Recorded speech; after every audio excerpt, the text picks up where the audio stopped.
से healthy competition रखते और लेवल प्लेइंग फील्ड रखते। Level playing field, honourable chair madam, ऐसे सभी सेक्टर्स में बहुत इंपॉर्टेंट होते हैं और सरकार का काम यही होता है कि लेवल प्लेइंग फील्ड प्रोवाइड करे। किसी एक कंपनी, किसी एक एजेंसी या किसी एक फ्रेंड या किसी भी एक व्यक्ति के तरफ अगर आपका पूरा झुकाव गया तो आप डिससर्विस उस बाकी छोटे एजेंसियों से नहीं करते, आप डिससर्विस अपने देश से करते हैं। लेवल प्लेइंग फील्ड बहुत इंपॉर्टेंट है ऑनरेबल चेयर मैडम।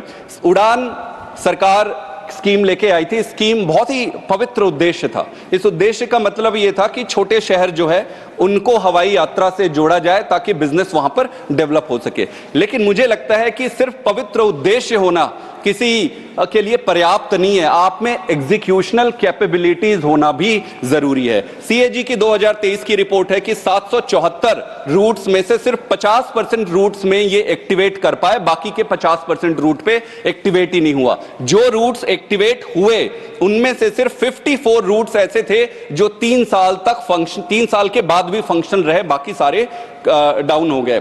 क्यों हुआ? क्योंकि इस पे कंपटीशन नहीं था, लेवल प्लेइंग फील्ड्स नहीं थे और सबसे इंपॉर्टेंट वायबिलिटी जो होती है, जो वायबिलिटी की असेसमेंट होती है, जो सरकार की जिम्मेदारी थी, संभवतः सरकार वहां फेल हो गई। 30 जून 2024 को अगर देखें 134 विमान ग्राउंडेड थे, लगभग 15%। अब पूरा डिओपली हो चुका है पूरे इस सेगमेंट में, इंडिगो और एयर इंडिया की डिओपली है, बाकी सारे खत्म हो चुके हैं। ऑनरेबल चेयर मैडम, इसका सीधा नतीजा जनता को नुकसान हो रहा है। जनता को कैसे नुकसान हो रहा है? जो किराया है वो अनाप शनाप बढ़ाया जा रहा है। अभी कुंभ के दौरान हमारे देश की आस्था है, हमारे देश की जो आस्था है उस पर भी अवसर खोजा गया। प्रधानमंत्री जी कहते हैं कि आपदा में अवसर खोजो। ये पहली बार ये हुआ कि आस्था में आपने अवसर खोजा। जो 5,000 का किराया था वो 50-50 हजार तक, 1-1 लाख रुपए तक लेकर गए। सरकार की यहीं पे तो जिम्मेदारी होती है। हम ये नहीं कह सकते कि प्राइवेट कंपनी है वैसा चलेगा। सरकार की जिम्मेदारी यहीं पर थी कि आस्था पे अवसर ना खोजा जाए और हर व्यक्ति को कुंभ पहुंचाने की सनातन धर्म की आस्था का सवाल था। प्रधानमंत्री जी की, मंत्री जी की और पूरे सरकार की जिम्मेदारी थी कि इस पर उनकी जनता के हितों का ध्यान रखा जाए। बहुत इंपॉर्टेंट चीज है, मंत्री जी भी ध्यान देंगे इस पे, मैं थोड़ा सा ओवर कर रहा हूं। पिछले 2 साल में 2 में से हर एक यात्री का सामान या तो टूटा है या डिलेड पहुंचा है। हर 4 में से एक यात्री ने कंप्लेन किया और जो कंप्लेन थे उसका रिस्पॉन्स में कोई जवाब नहीं आया। ओवरऑल मैं यही कहना चाहता हूं कि हम इसका सपोर्ट करते हैं, जो डिले हुआ उसका कौन जिम्मेदारी लेगा। Thank you very much. Thank you. Shri Ayodhya Rami Reddy Alla ji. Thank you ma'am. The Protection of Interests in Aircraft Objects Bill 2025 is a crucial step in strengthening India's aviation sector. This bill aims to align our laws with global standards under the Cape Town Convention and its aircraft protocol, making it easier to finance and lease the aircrafts. By providing clear legal protections for creditors, this bill seeks to boost investment in our aviation industry and ensure smoother aircraft financing. Therefore, we welcome this bill from YSR Congress Party, and also we urge the government to safeguard the interests of Indian stakeholders alongside promoting international investment. There are some positives of this bill. This bill helps Indian Airlines secure loans and lease aircrafts more easily and ensuring financial stability in the aviation sector. This bill provides clear legal rules for handling aircraft-related financial agreements, reducing legal disputes and regulatory confusions. This will make aircraft transactions smoother and more efficient.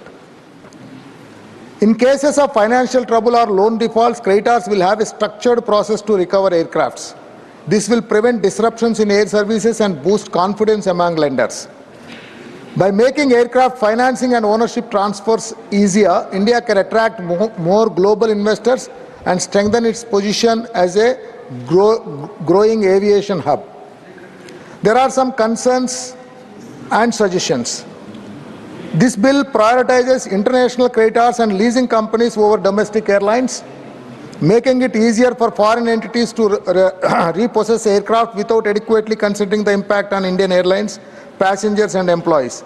This could destabilize the domestic aviation sector, especially during financial distress or insolvency.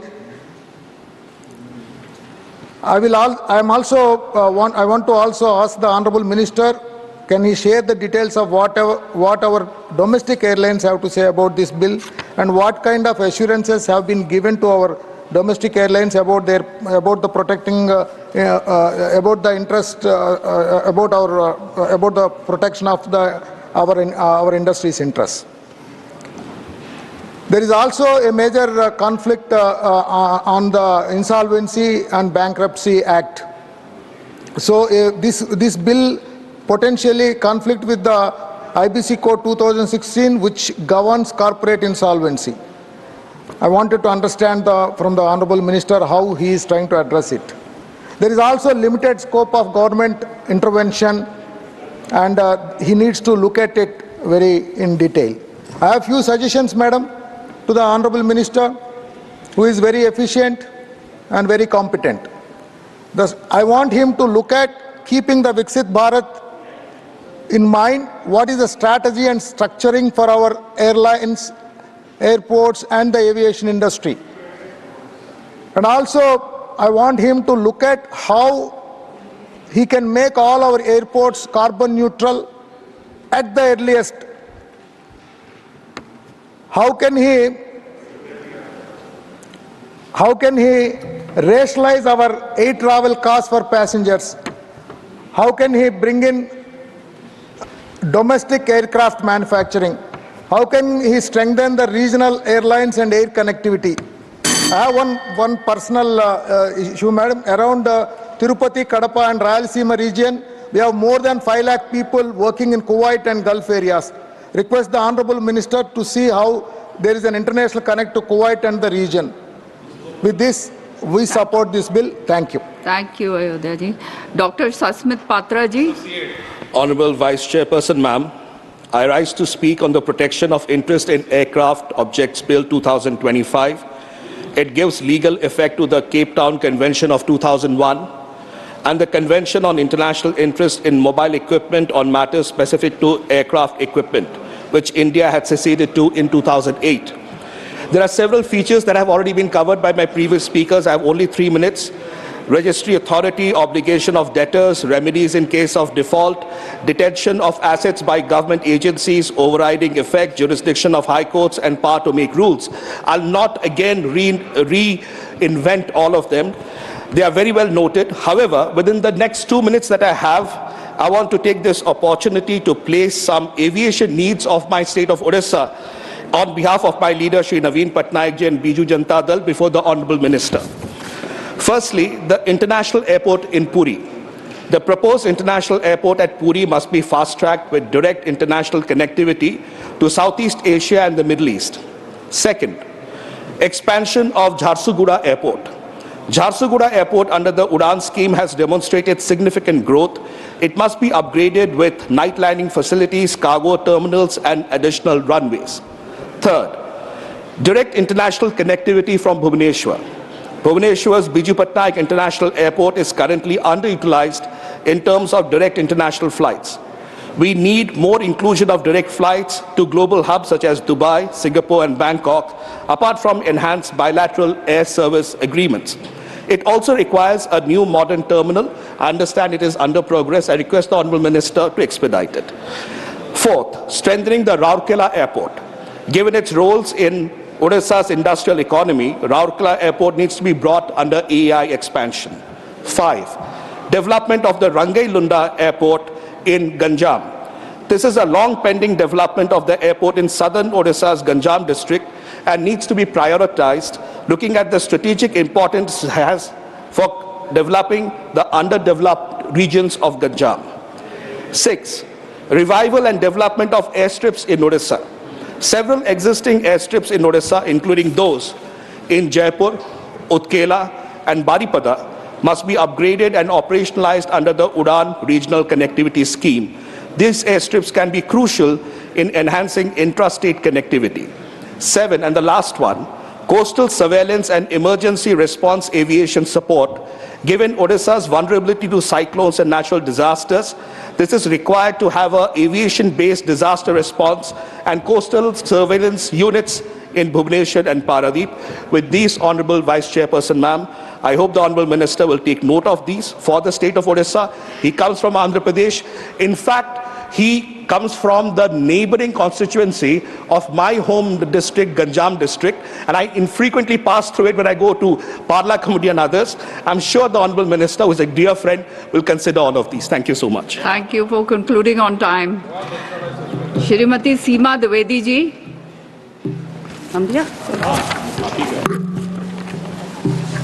महोदया, मैं आपके प्रति आभारी हूं कि आज आपने मुझे इतने महत्वपूर्ण विधेयक पर बोलने का अवसर दिया। महोदय, इस विधेयक का नाम पढ़ते ही मन बहुत पीछे चला गया। जब हम लोग छोटे छोटे थे, गांव में खेलते थे, खेत खलिहानों में खेलते थे, और जब आसमान में जहाज उड़ती थी तो हम दौड़ दौड़ के अपने भाई बहन को बुलाते थे, देखो जहाज उड़ रही है। वो नज़ारा क्या हुआ करता था। हम कितना भी महत्वपूर्ण काम करते थे, लेकिन सबको चिल्ला चिल्ला करके बुलाते थे कि देखो जहाज उड़ गई। और मन में ये कल्पना हुआ करती थी कि क्या ऐसा भी कोई वक्त आएगा कि हम जहाज में बैठेंगे। और जब गांव से कोई आदमी कोई बीमार हो गया, कोई दुर्घटना घट गई, कोई एक्सीडेंटल केस हो गई, कुछ भी हो गया, तो जब कोई आदमी जहाज से गांव में आता था तो लोग उसको देखने के लिए जाते थे कि अरे ये व्यक्ति तो जहाज से आया है। ये बिल्कुल प्रैक्टिकल बात मैं आपके सामने बता रही हूँ। महोदया, वक्त बदला, समय बदली, परिस्थितियाँ बदली, परिवर्तन आया, और असली परिवर्तन तो तब आया 2014 के बाद से, जब देश के हाथ की बागडोर एक ऐसे जनसेवक के हाथों में गई जिसने सबका ख्याल रखा, जिसने सबके बारे में सोचा। महोदया, मैं सबसे पहले तो माननीय मंत्री जी को बधाई देना चाहती हूँ, यशस्वी प्रधानमंत्री जी को बधाई देना चाहती हूँ कि ICAO की 41वीं बैठक में भारत को 2022-2025 के लिए चुना गया। इसमें वही देश शामिल हो सकते हैं जो अंतर्राष्ट्रीय हवाई संचालन की सुविधाओं में बड़ा योगदान देते हैं। इसका मतलब हमारी सरकार ने यात्रियों की सुविधाओं पर भरपूर ध्यान दिया है। इसके लिए भी मैं सरकार को बधाई देना चाहती हूँ। महोदया, मैं एक बात को और भी रखना चाहती हूँ कि हमारे देश में यात्रियों की संख्या में भारी वृद्धि हुई है। उसका मैं एक आंकड़ा आपके सामने रखना चाहती हूँ। जनवरी-दिसंबर 2024 के दौरान घरेलू एयरलाइंस द्वारा 161.3 मिलियन यात्रियों को ले जाया गया, जो पिछले वर्ष की इसी अवधि के 152 मिलियन की तुलना में 6.1% की वार्षिक वृद्धि को दर्शाता है। यही नहीं महोदया, हम कृषि उड़ान में भी बहुत आगे हैं।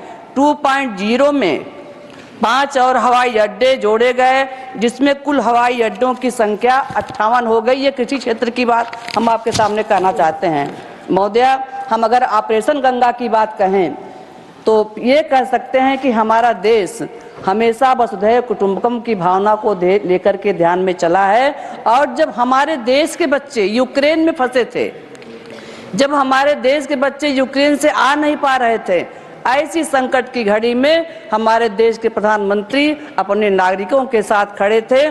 और 1 फरवरी से 11 मार्च 2024 तक कुल 90 निकासी उड़ानों के माध्यम से 22,500 से अधिक भारतीय नागरिकों को यूक्रेन से सुरक्षित निकाल करके ले आए, जो कि राष्ट्रभक्ति की एक सबसे बड़ी मिसाल है। यही नहीं, यूक्रेनी हवाई क्षेत्र बंद होने के कारण निकासी उड़ानों का जो किराया देना था, उस किराया को भी भारत सरकार ने वहन किया।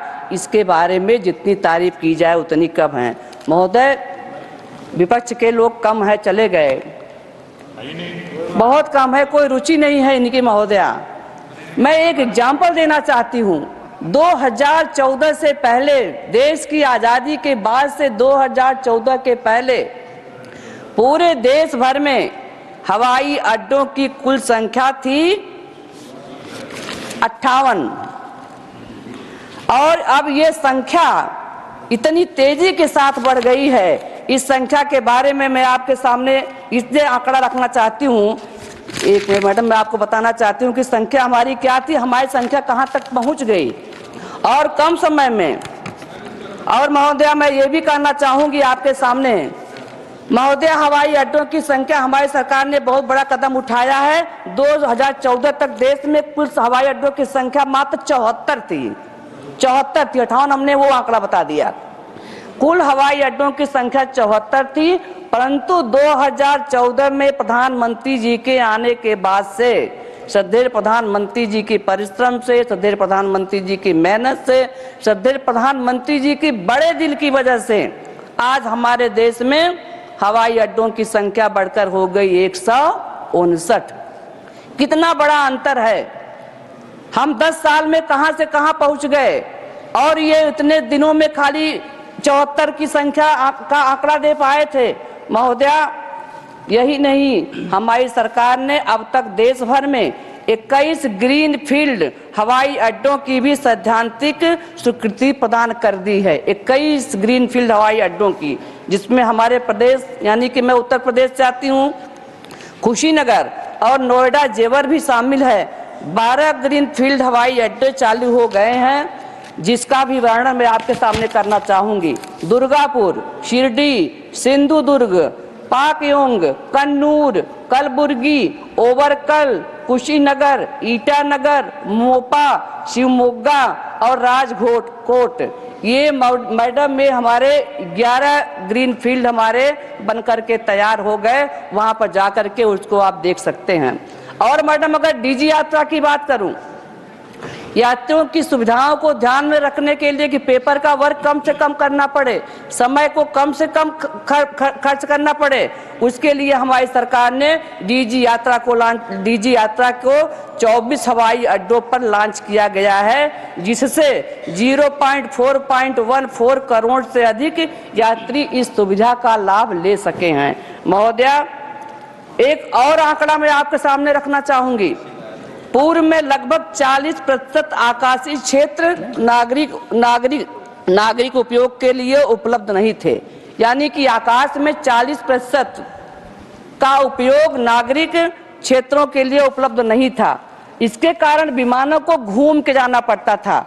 जब विमान घूम के जाते थे, तेल ज्यादा लगता था, ईंधन ज्यादा लगता था, समय ज्यादा लगता था, ऑक्सीजन भी ज्यादा खराब होता था। लेकिन हमारी सरकार ने इसको दोनों की बर्बादी को रोकने के लिए आत्मनिर्भर भारत पहल के तहत IAF ने इस आकाशीय क्षेत्रों को नागरिक उपयोग के लिए जारी करने पर सहमति व्यक्त कर दिए गए हैं। महोदय, ये भारत सरकार की सबसे बड़ी उपलब्धि है। महोदया, आज मैं आपके सामने ये भी कहना चाहती हूँ, आज जिस तरह से एयरपोर्टों पर हमारे दिव्यांगों के लिए, हमारे बुजुर्गों के लिए जिस तरह से सरकार राहत प्रदान करने के लिए खड़ी रहती है, उसको भी देख करके मन में बड़े प्रसन्नता का भाव होता है कि हमारी सरकार कितनी उदासीन है।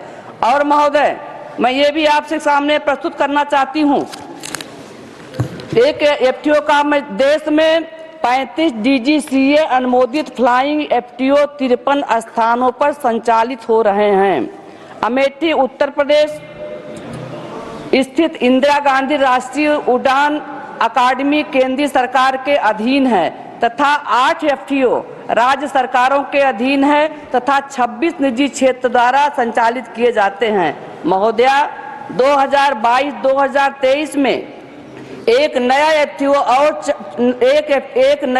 और 4 नए प्रशिक्षण स्थल चालू किए गए हैं। महोदया, हमारी सरकार समय समय पर यात्रियों की सुविधाओं के लिए दुर्घटना कम हो, परेशानियां कम हो, लोगों को आने जाने में दिक्कत ना हो और किराए पे भी कंट्रोल करने का काम हमारी सरकार ने किया है। महोदया, आज हम समय से पहुंच सकते हैं, देरी नहीं हो सकती है। देरी में विमान पहले बहुत लंबे समय तक विलंबित हुआ करते थे, आज उसमें भी गिरावट आई हुई है, क्योंकि अब हम समय की प्रतिबद्धता का ध्यान में रखते हुए हमारी जिस भी फ्लाइट से हम यात्रा करना चाहते हैं, हम समय से अपने गंतव्य तक पहुंच जाते हैं। माननीय मंत्री जी यहाँ पर बैठे हैं, मैं उनको धन्यवाद देना चाहती हूँ।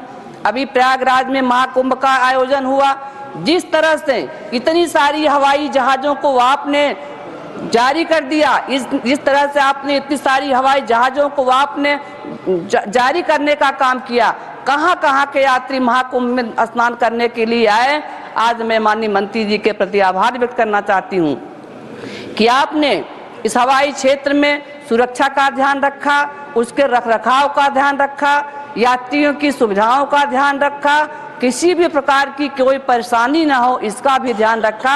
मैं श्रद्धेय प्रधानमंत्री जी के प्रति हृदय से आभार व्यक्त करना चाहती हूं। आपने आम आदमी के सपने को पूरा किया है, आपने गांव के गरीब के सपने को पूरा किया है, गांव में रहने वाले किसानों को सपनों को आपने पूरा किया है। गांव में रहने वाला वह व्यक्ति जो कभी साइकिल भी जिसके पास नहीं था, आज वो भी हवाई जहाज की यात्रा करके अपने को खुशहाल महसूस कर रहा है। महोदय, मेरा वक्त हो गया है। मैं इन्हीं चंद शब्दों के साथ मैं सरकार को बधाई देती हूँ, माननीय मंत्री जी को बधाई देते हुए एक अनुरोध करना चाहती हूँ माननीय मंत्री जी से। कभी कभी रुक रुक करके थोड़ा किराया बढ़ जाता है, कभी कभी। माननीय मंत्री जी, मैं एक अनुरोध करना चाहती हूँ, कभी कभी क्या परिस्थितियां हैं मुझे नहीं पता, कभी कभी थोड़ा थोड़ा किराया बढ़ जाता है। मैं आपसे अनुरोध करना चाहूंगी कि आप देखिए कि किन कारणों से ऐसा होता है। मैं जानती हूं कि आपकी मंशा बहुत अच्छी, आप उसको जरूर रोकेंगे और आपने रोकने का भी काम किया है, लेकिन मैं आपसे अनुरोध करते हुए अपनी वाणी को विराम देती हूं। धन्यवाद माननीय सदस्य। माननीय सदस्य श्री मस्तान राव यादव बीड़ा। Thank you, madam. Respected chair, madam. Thank you for giving me opportunity to speak on the very important protection of interest in Aircraft Objects Bill 2025.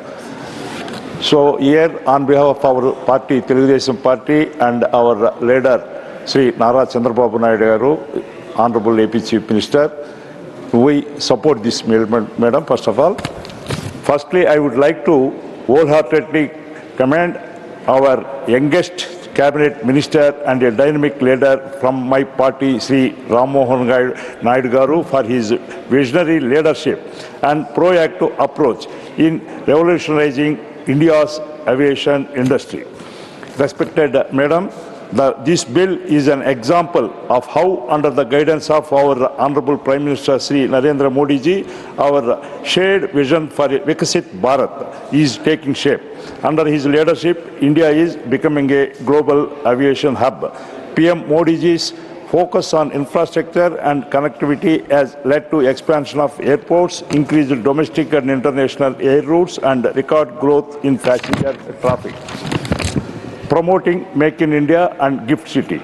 With the establishment of Gift City as an aircraft leasing and financial transactions hub, we are taking bold steps to ensure that India becomes self-reliant in aircraft financing and leasing.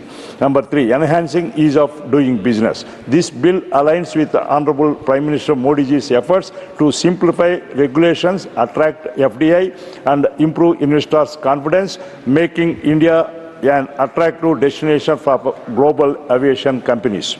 Strengthening UDAN and regional connectivity. By lowering leasing costs, this move will help airlines expand their fleets and improve air connectivity. Supporting the government's UDAN scheme to make flying affordable for every Indian.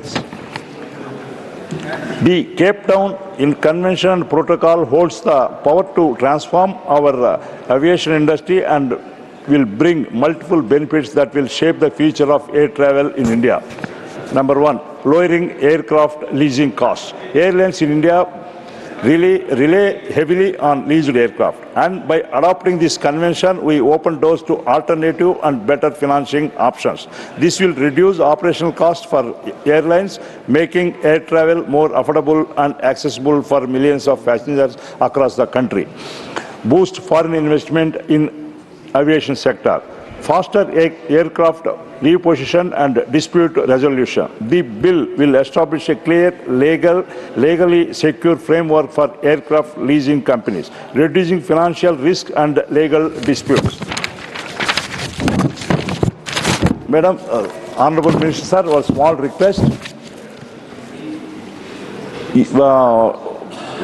Tirupati, Nellore and Annamaya districts, from these districts, 5 lakh workers are working in Kuwait and neighboring countries.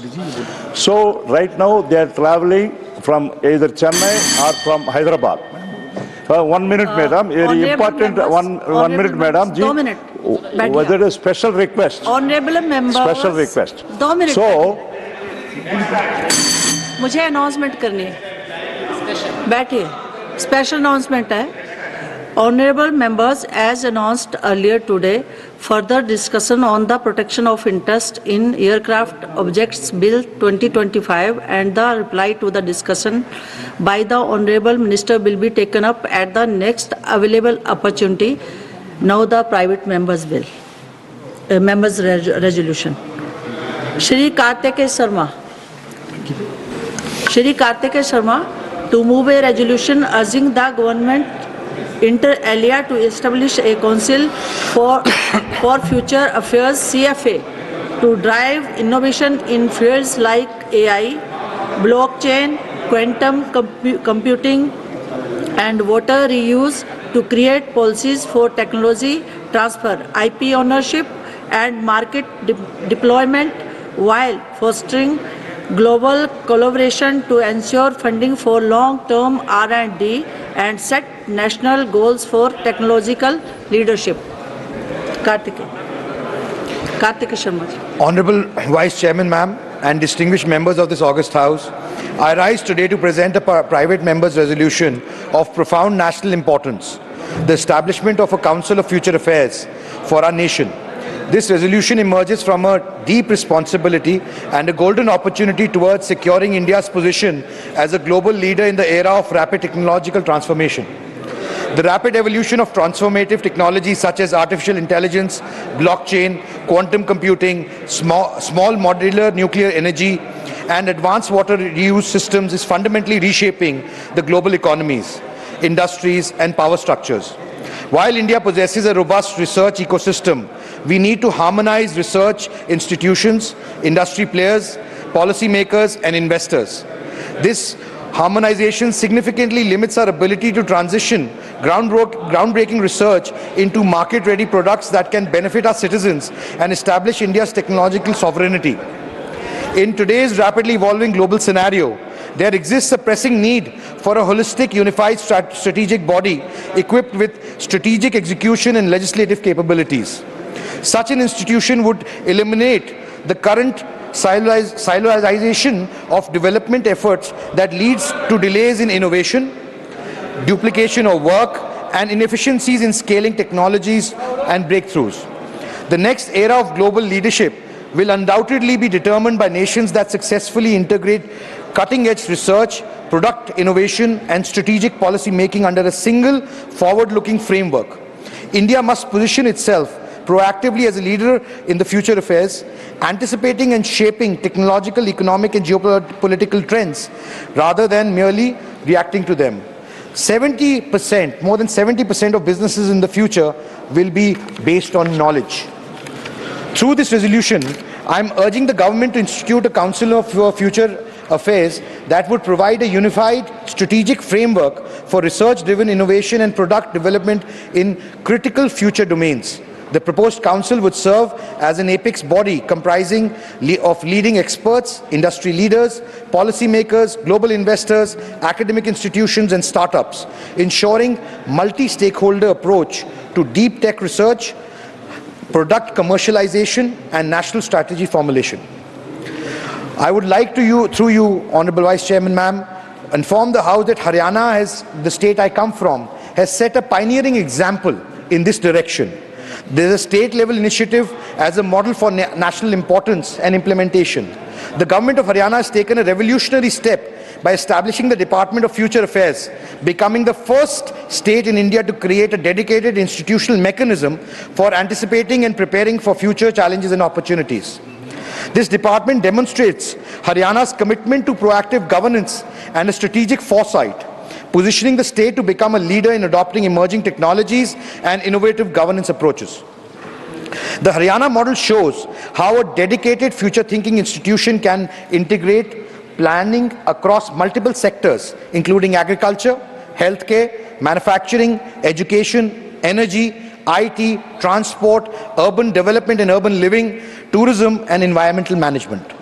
The Department of Future Affairs in Haryana serves as a think tank, implementation catalyst, and a coordination hub for future-oriented initiatives, scanning the horizon for emerging technologies and assessing their potential impact on the state's economy and society.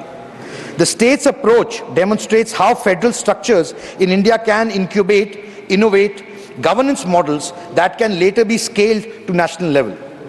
There are umpteen number of global examples of future-focused governance. I would like to quote a few so that we can take an informed decision on this.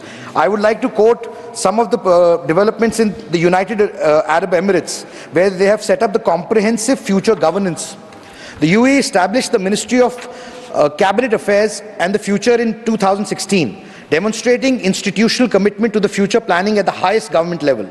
Created the position of Minister of State of Artificial Intelligence in 2017, becoming the first country in the world and dedicated an AI minister. This has accelerated the AI adoption across government services, with more than 100+ AI use cases which have been already implemented. Results are that UAE has risen from the 30th to 9th place in the Global Innovation Index. Between 2016 and 23, digital government services now save an estimated of 2.5 billion dirhams annually because of that. Singapore is another good example, which has set up the Strategic Foresight and Execution Excellence.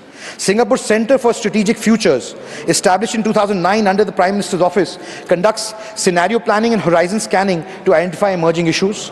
The Research, Innovation and Enterprise, the RIE 25 plan allocates $25 billion, Singapore billion dollars, for strategic technological development with clear missions and accountability mechanisms. Singapore's AI governance framework, developed by the Personal Data Protection Commission, provides a risk-based model balancing innovation with ethical consideration. Results. Singapore consistently ranks amongst the top 5 nations for digital competitiveness and attracts $17.2 billion in fixed asset investments in 2023 despite global economic uncertainties. Another great example is Israel, which has created the innovation ecosystem with defense technology integration. Israel's Innovation Authority serves as a central agency for technology development with specialized divisions for different maturity stages and technology domains. The government allocates 5.6% of the GDP to R&D, which is highest globally, with strategic coordination between defense needs and commercial applications. The Israeli's technological incubator program provides for 85% funding of high-risk startups. And the Israeli Defense Forces Unit 88,200 functions as a talent incubator for cyber and AI technologies with structured pathways for transitioning military innovations and civilian applications. Results. Israel has the highest density of startups globally, 1 per 1,400 people, 1,400 citizens, and attracts the highest per capita venture capital investment of $414 per person annually. I would also like to quote an example of Finland, which has set up the Parliamentary Foresight and Participatory Futures. Finland's Committee for the Future, established in 1993 as a parliamentary standing committee, ensures long-term thinking in political decision-making. The committee engages directly with the citizens through deliberative democracy process to develop inclusive future visions, such as the Finland 2050 initiative. Sitara, the Finnish Innovation Fund, functions as an independent public foundation that reports directly to the Parliament with a 900 million endowment to pilot future-oriented initiatives. Result, Finland consistently ranks in the top 3 countries of e-government development and has successfully transitioned from resource-dependent to knowledge-based economy with one of the highest patent applications per capita. Another great example is that of South Korea. Industrial transformation through strategic planning. South Korea's National Science and Technology Council coordinates technology policy across 17 ministries and agencies, ensuring alignment with national strategic objectives. The K-New Deal allocated $144 billion for strategic technologies including AI, 6G, green energy and biotechnology between 2020 and 25. Result, South Korea is transformed as one of the world's poorest countries to a technological leader in a single generation, with the world's highest robot density in manufacturing, 1,000 per 10,000 workers. There are umpteen examples, but I will just quote a few to put in the context of why it is important and what is the relevance, how the world is approaching this issue and how India should as well. Japan has also set up a Society 5.0 and the Moonshot Research Program. The Japan's Council for Science, Technology and Innovation, CSTI, developed the Society 5.0 version for human-centered technology integration across all aspects of life. The Moonshot Research and Development Program commits 1.8 billion to the ambitious technology objectives, including AI robots capable of autonomous learning and avatar technologies. Japan's Cross-Ministerial Strategic Innovation Promotion Program, SIP, ensures coordination across government departments for critical technologies. Japan's Super City Initiative designates regions for regulatory flexibility and test autonomous vehicles, drone delivery and AI-driven public services. Result: Japan maintains leadership in robotics, 52% of the global market share, and holds 40% of patents in regenerative medicine despite of demographic challenges. It is important to understand where the world is going, in which direction the world is going. And therefore, with becoming the 5th largest economy, on the way to becoming the 3rd largest economy, and the vision of having India seen as a developed economy in 2047, we need to understand the challenges that we face and the opportunities that are confronted, which the rest of the world is taking. If we have to beat China at this game, we must understand how they have used this to their advantage as well. China centralized planning with their market mechanisms. China has a 5-year plan which provides comprehensive technology development roadmaps with the 14th plan of 21 to 25, prioritizing quantum information, AI, integrated circuits, and space technology. The Made in China 25 initiative targets 70% self-sufficiency in key technologies by 25 through coordinated industry policy. The National Natural Science Foundation reformed itself and evaluated to support a long-term high-risk research contributing to China's rise in the world top producers of scientific papers. So, as a result, China shares a global high-tech manufacturing value added increased from 7% in 2003 to 30% in 23. Now, Chinese companies now file more patents than ever before. Germany is also a great example. Germany's high-tech strategy, which 2025 coordinates innovation policies across federal ministers with 3.5 billion euros annual investment in key technologies. The favours Society operates 76 institutes conducting applied research with 30,000 plus staff, serving as a bridge between academia and industry. Germany's platform Industry 4.0 brings together 350 plus organizations to develop standards and reference architecture for the industry internet. The German Research Foundation provides ethical frameworks for emerging technology, balancing innovation with social responsibility. As a result, Vice Chairman, ma'am, Germany maintains manufacturing competitiveness despite high labor costs with 320 hidden champions, global market leaders in specialized sectors, and the world's highest trade surplus in research-intensive goods. Even United Kingdom, on the other hand, has similar strategies, and many other countries. But I would just mention a few. The UK established the Advanced Research and Innovation Agency, ARIA, in 2022 with 800 million funding and an exceptional autonomy to pursue high-risk research. As a result, despite relatively modest R&D of 1.7% of the GDP, the UK produces 14% of the world's most highly cited research papers and has created 43% of Europe's unicorn startups. The key lessons from these global examples, what are the key takeaways? The key lessons are that we are going to build institutional commitment. Countries achieving technological leaderships establish dedicated high-level institutions with direct reporting lines to senior leadership. Policy consistency is a very important factor because successful technology development requires long-term planning horizons which are more than 10 years, transcending electoral cycles.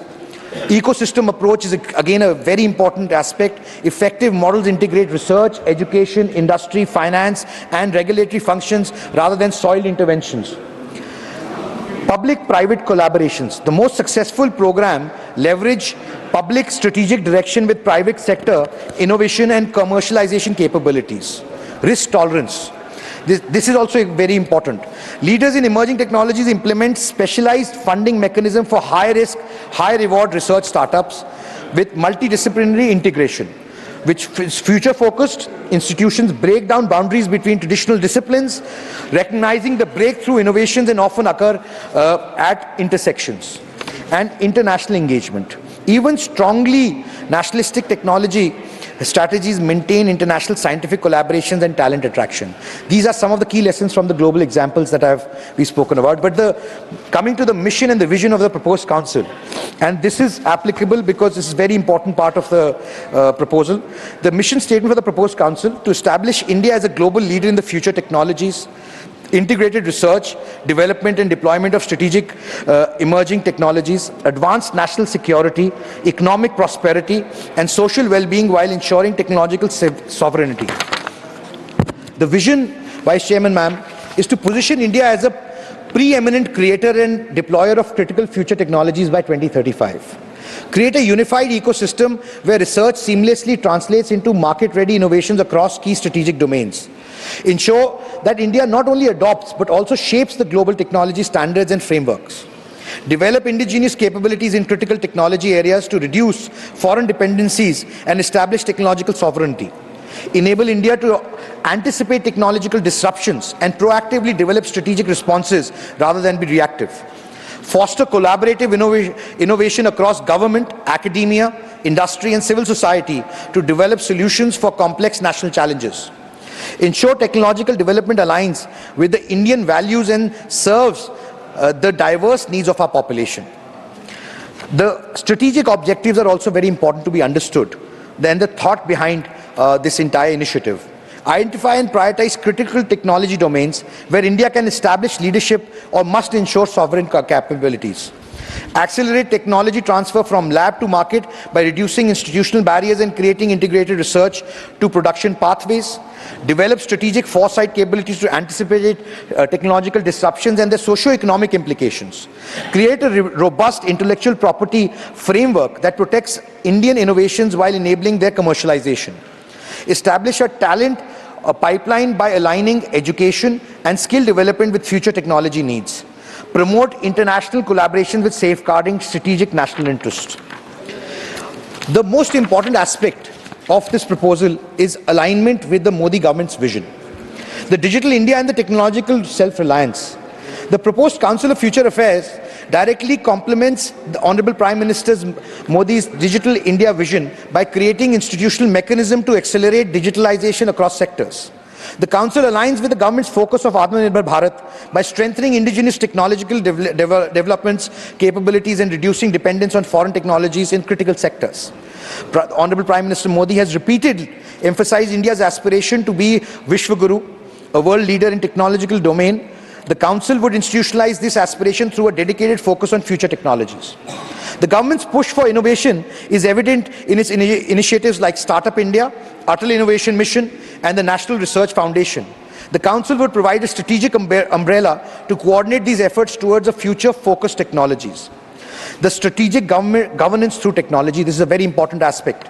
The Modi government has embraced technology as a governance tool. And that has been the bedrock of transformation in the last 10 years of this government and how it has brought transformation right from the grassroots levels to right at the top. As demonstrated by initiatives like the Jan Dhan Aadhaar Mobile, direct benefit transfer and the CoWIN platform, the Council would further enhance governance through advanced technologies.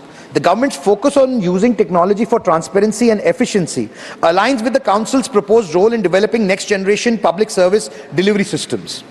The proposed Council would strengthen the implementation of the existing flagship programs like Digital India, Smart Cities Mission and National Hydrogen Mission by providing strategic foresight and technological integration capabilities.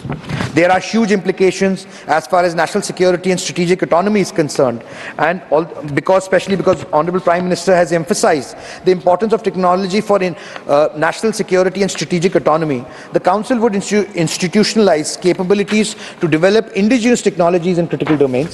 And the Honorable Prime Minister's vision of India as a robust democracy, leveraging technology for development aligns perfectly with the Council's proposed mission to develop ethical and inclusive technology solutions. This proposal is completely aligned with the vision of Viksit Bharat in 2047. I am proud to say that today I am a part of a parliament which has, and a part of a government which is headed by Honorable Prime Minister Shri Narendra Modi, who has taken the vision of, and I can say so, that no one before him has actually thought of taking India to that world stage and bringing India and developing it as a developed economy by 2047. Because for the past 75 years, we have been struggling with our fundamental issues, which still remain, but we are progressing there. And if India needs to become a developed economy by 2047, this is a very important piece of suggestion, which I think we must inculcate in our way forward. Contributing to the economic growth targets of Viksit Bharat, which envisions India as a developed nation with a 30 trillion economy by 2047, the Council of Future Affairs would directly contribute by accelerating technology-driven growth across sectors. Viksit Bharat aims to increase R&D expenditure to 3% of GDP by 2047. The Council would provide strategic directions to ensure this investment focuses on future-ready technologies with maximum economic impact. It also will enhance India's global positioning. The Viksit Bharat 2047 envisions India as a global power with significant influence. Technological leadership fostered by the Council would strengthen India's geopolitical standing as well. Viksit Bharat targets making India a global innovation hub. The Council would accelerate this by creating institutionalized pathways for converting research into market-ready products. Addressing sustainable development goals. The Viksit Bharat 2047 emphasizes sustainable development. The Council would focus on technologies like renewable energy, water management, and sustainable agriculture to address the environmental challenges while growing at that pace. I also want to come to one of the most important parts of this proposal, which is the importance of the Council in the era of the technological disruptions. We are living in a world where technology is not only enabler, but is a disruptor as well. And accelerating pace for technological change is very important. The pace of technology adoption is accelerated dramatically in the past few years. While telephones took 75 years to reach 100 million users, Instagram reached this milestone in just 2 years, and ChatGPT merely in 2 months. That is at the pace where technology is changing. By 2030, over 70% of the new value created in the global economy will be based on digitally enabled businesses and business models, according to the World Economic Forum. The average lifespan of the S&P 500 companies has decreased from 60 years in the 1950s to less than 20 years today, largely due to the technological disruptions, demonstrating the urgency for nations to establish institutional mechanisms to navigate these disruptions. The collective impact of AI, quantum computing, biotechnology, and renewable energy technologies is expected to create an economic value of 15 to 30 trillion globally by 2030. And I quote this figure from the McKinsey Global Institute. So it is very important to understand the emphasis that the world is putting and the future holds as far as the evolution of these technologies is concerned. Economic impact of the technological leaderships. Countries that lead in adopting the AI technologies are projected to gain an additional 25% in economic benefits compared to those that lag, potentially adding 1.2 to 1.5% to annual GDP growth. These figures have been quoted by PwC Global AI Study in 2023. The quantum computing market is projected to reach $65 billion by 2030, with early adopter nations positioned to capture disproportionate economic benefits. This figure is quoted by Boston Consultancy Group. Nations with coordinated approach to technology development, like China's 5-year plans for technology, have demonstrated 30 to 40% greater efficiency in research commercialization compared to countries with fragmented approaches. The economic cost of technological fragmentation is estimated at 5% of potential GDP for developing economies that fail to coordinate their technological development strategies. That is why it is so important to have coordination and cohesion over here. There are huge national security implications. I have already briefly spoken about it, but I want to move to a more important point. Why India is uniquely positioned to lead in the future technologies. Today, we are the world's youngest country. The majority of our country is under the age of 35. We have a huge demographic advantage. And India possesses the world's largest youth population with 600 plus million citizens under 25 years of age, creating an unparalleled talent pool for technological innovation. India produces over 1.5 million engineering graduates annually, the highest in the world, providing a steady stream of technical talent. The median age in India is 28 years compared to 38 in China, 42 in Europe, and 38 in the US, giving India a demographic dividend that will last until 2055, according to the UN population projections. India has the world's second largest English-speaking scientific and technical workforce, facilitating global collaborations and knowledge exchange. These are very pertinent and important points, ma'am. But also the digital infrastructure and adoption.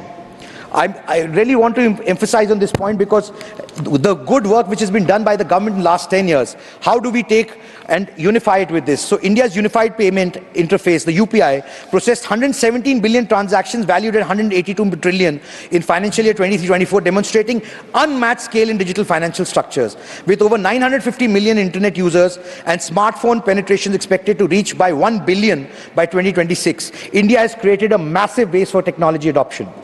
The India Stack, Aadhaar, UPI, DigiLocker, etc. has demonstrated India's capability to build public digital infrastructure at an unprecedented scale and pace. India's data consumption has grown exponentially to over 20 GB per user per month, among the highest in the world, creating a very rich database of AI and ML applications. The innovation ecosystem and strengthening it. India has the world's third largest startup ecosystem with over 1 lakh registered startups and 100 plus unicorns, demonstrating strong and entrepreneurial capacity.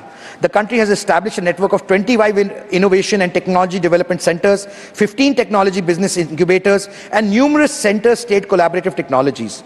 India ranks 48th on the Global Innovation Index in 2023, having improved its position from 41 since 2015, showing significant momentum in innovation capabilities. So there are strong leadership and policy environment which has been created in the last 10 years through the political will, the sheer political will to bring in transformation, and that is very visible on the ground. And let me just quote a few things. The Digital India program has transformed citizen government interaction with over 4,000 government services now available online, reducing corruption and improving efficiency, which is one of the mainstays of this proposal, to bring in transparency and also accountability in a transformative way, being completely transparent in that process, as is being done by the government in the last 10 years. The JAM Trinity, the Jan Dhan Aadhaar Mobile, has enabled direct benefit transfers worth 28 lakh crores, eliminating leakages estimated at 2.2 lakh crores and ensuring transparent governance.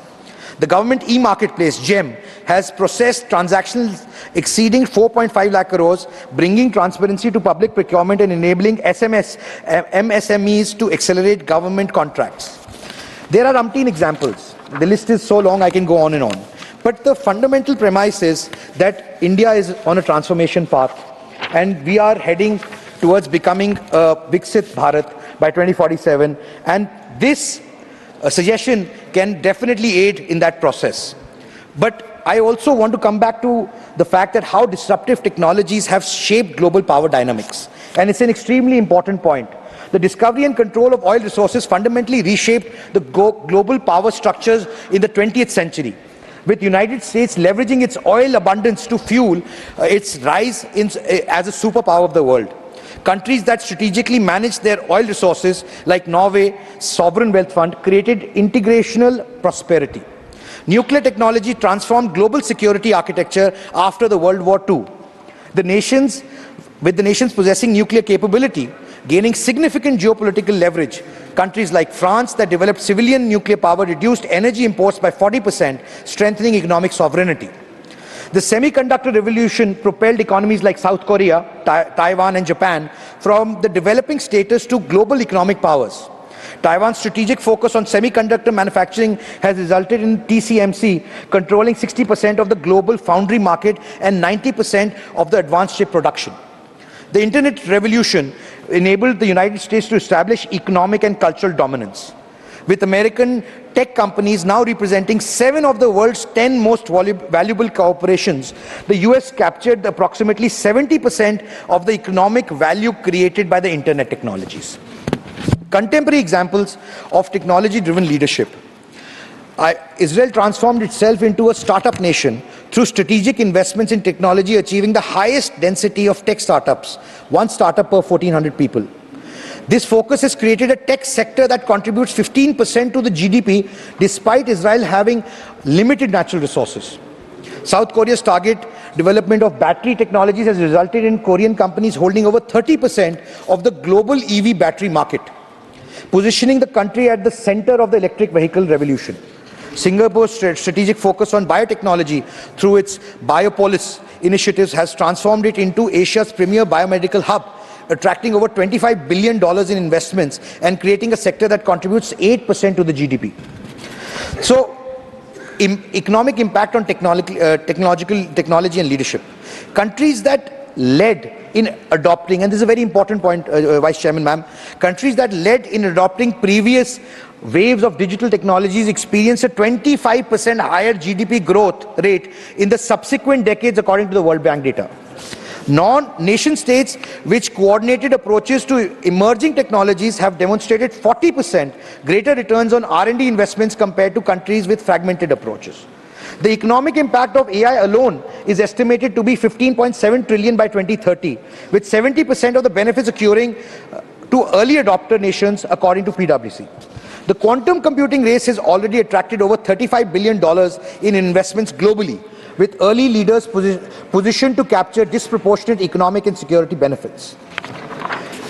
There are lots of sectors that have been impacted by future of technologies, and especially the critical sectors requiring strategic focus, whether it's healthcare and life sciences, whether it's agriculture and food security, whether it's energy and sustainability, whether it's advanced manufacturing, whether it's national security and defense, whether it's space technology, whether it's financial services or education and skill development.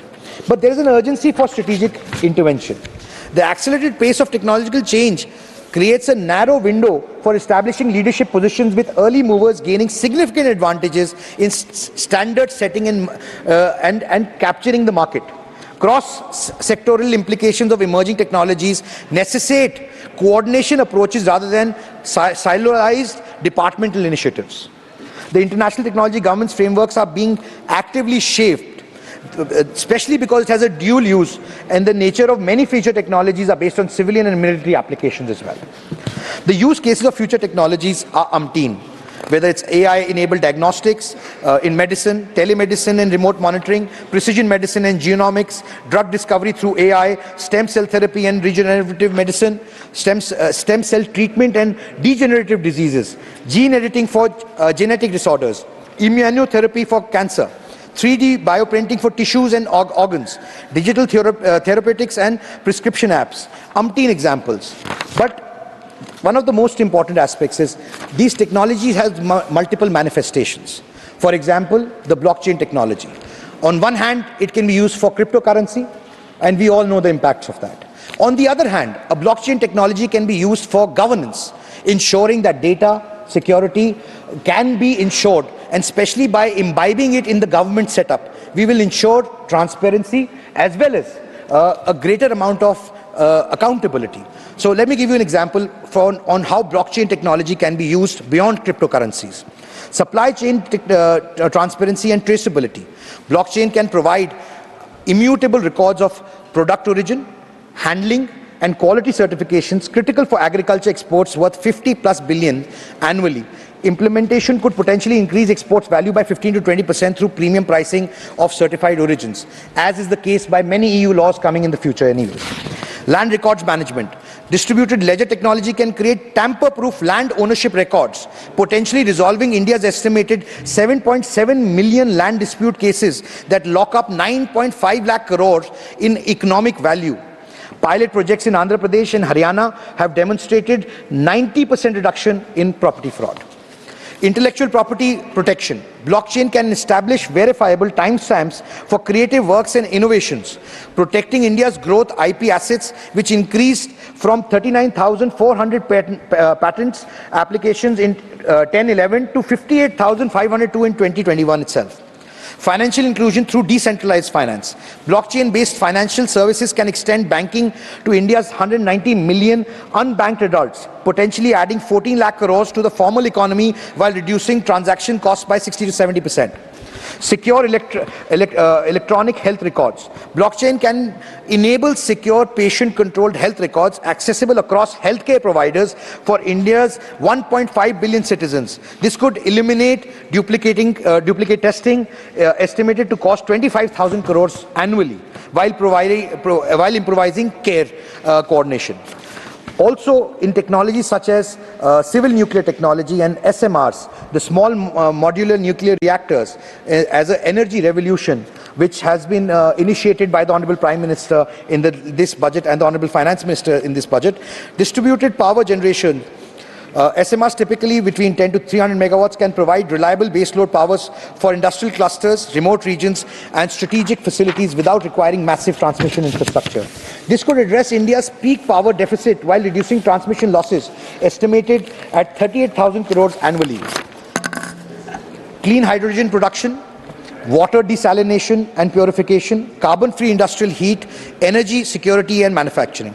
These are some of the effects through these SMRs which are deployed, which can have a huge impact on the economy. Strategic planning and coordination. The powers and functions of the proposed council.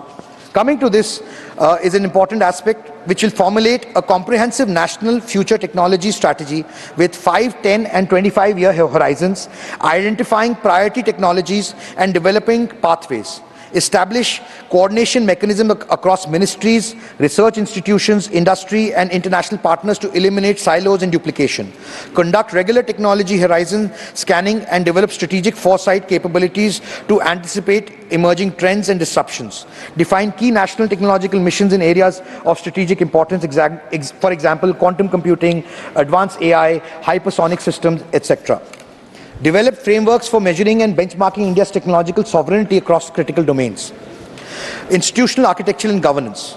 Operates as an apex body with direct reporting to the Honorable Prime Minister to ensure high-level strategic direction and inter-ministerial coordination.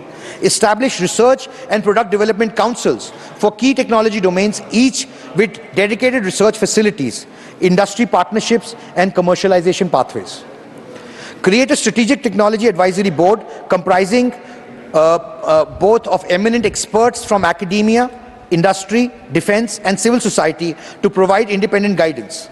Develop institutional mechanisms for rapid decision-making on technological investments, partnerships and strategic pivots. Establish a dedicated secretariat with specialized cells for technology assessment, strategic intelligence, international collaboration and policy development. Research and innovation ecosystem development. Allocates substantial multi-layer funding for fundamental and applied research in priority technology domains, ensuring stability on long-term research programs. Create a network of advanced technology research institutes focused on specific domains like quantum computing and advanced materials, etc., with world-class facilities and talent. Establish frameworks to industry academia collaboration, including joint research programs, talent exchange and shared infrastructure. Develop specialized grant mechanisms for high-risk, high-reward research with streamlined applications and report requirements. Create institutionalized pathways for transitioning research from technology readiness level 3 to 4 to commercial applications of TRL 7 to 9. Commercialization and industrial development. Establish technology transfer offices with specialized expertise in intellectual property management, licensing and startups. And implementation of technology procurement initiatives to create an early markets for strategic innovation, similar to the Defense Advanced Research Projects Agency in the United States. The legislative and regulatory framework development. Advise Parliament and Government on legislative reforms required to govern emerging technologies while enabling innovation. Develop agile regulatory frameworks that address risks while allowing for experimentation and iteration. Create specialized regulatory capabilities for complex technology domains requiring deep technical expertise like biotech and quantum cryptography. Establish anticipatory governance mechanisms to develop regulations for emerging technologies before widespread adoption creates entrenched interests. Coordinate with international bodies to ensure Indian perspectives are reflected in global technology governance frameworks. The human capital development. Create specialized fellowship programs to identify and nurture exceptional talent in strategic technology domains. Develop industry and academia curriculum collaboration to ensure educational programs align with frontier technology skills. Establish researcher mobility programs to enable talent circulation between academia, industry and government. Create specialized training programs for mid-career professionals to transition into emerging technologies and fields. Develop international talent attraction programs to bring leading researchers and entrepreneurs to India's technology ecosystem. International collaboration and strategic partnerships. With the spirit of Vishwamitra Bharat, we can establish strategic technology partnerships with like-minded nations to pool resources, share capabilities and develop common standards. Create specialized diplomatic capabilities for technology negotiations and partnerships. Develop frameworks for responsible technology transfer that protect national security while enabling global scientific collaboration. Participate actively in international technology governance forums to shape global norms aligned with the Indian values and interests. Create dedicated programs for diaspora engagement to leave global Indian talent for the national technology development. Impact on research, startups and market development. Transforming the research ecosystem. The Council's integrated approach could increase research commercialization rates from the current 5 to 7% to 20 to 25% by creating clear pathways from laboratories to market. Long-term stable funding commitments would enable high-risk, high-reward research programs that currently struggle under short-term grant cycles. The network of specialized research institutes could achieve critical mass in strategic domains, similar to how ISRO transformed the space capabilities through sustained institutional development. Research productivity could increase by 30 to 40% through shared infrastructure, reduced administrative burdens, and strategic coordination. International research collaborations represent 33% of India's high-impact publications, could expand to 45 to 50% through strategic partnerships and programs. So, catalyzing the deep tech startup growth. The deep tech startup ecosystem could grow from the current base of approximately 3,000 startups to 15 to 20,000 startups by 2030 through dedicated incubation and acceleration programs. Survival rates of hardware and deep tech startups could improve from 20 to 25% right now, going to 40 to 45% through specialized support mechanisms addressing their unique challenges. Time to market for deep tech innovations could reduce by 30 to 40% through streamlined regulatory pathways and demonstrative infrastructure. Venture funding for deep tech could grow from a current 2 to 3 billion annually to 15 to 20 billion by 2030 through dedicated investment vehicles and risk-sharing mechanisms. There are multiple accelerating market development and adoptions. Government procurement of innovative technologies, currently representing less than 5% of the public procurement, could expand to 15 to 20% through mission-driven acquisition programs. Regulatory sandboxes and standards development could reduce market entry barriers for new technologies by 40 to 50%. Industry adoption of emerging technologies could accelerate by establishing common platforms and interoperability standards, potentially increasing productivity growth by 1 to 2% annually. Strategic missions focused on societal challenges could create early markets for technologies addressing healthcare access, environment sustainability, and digital inclusion.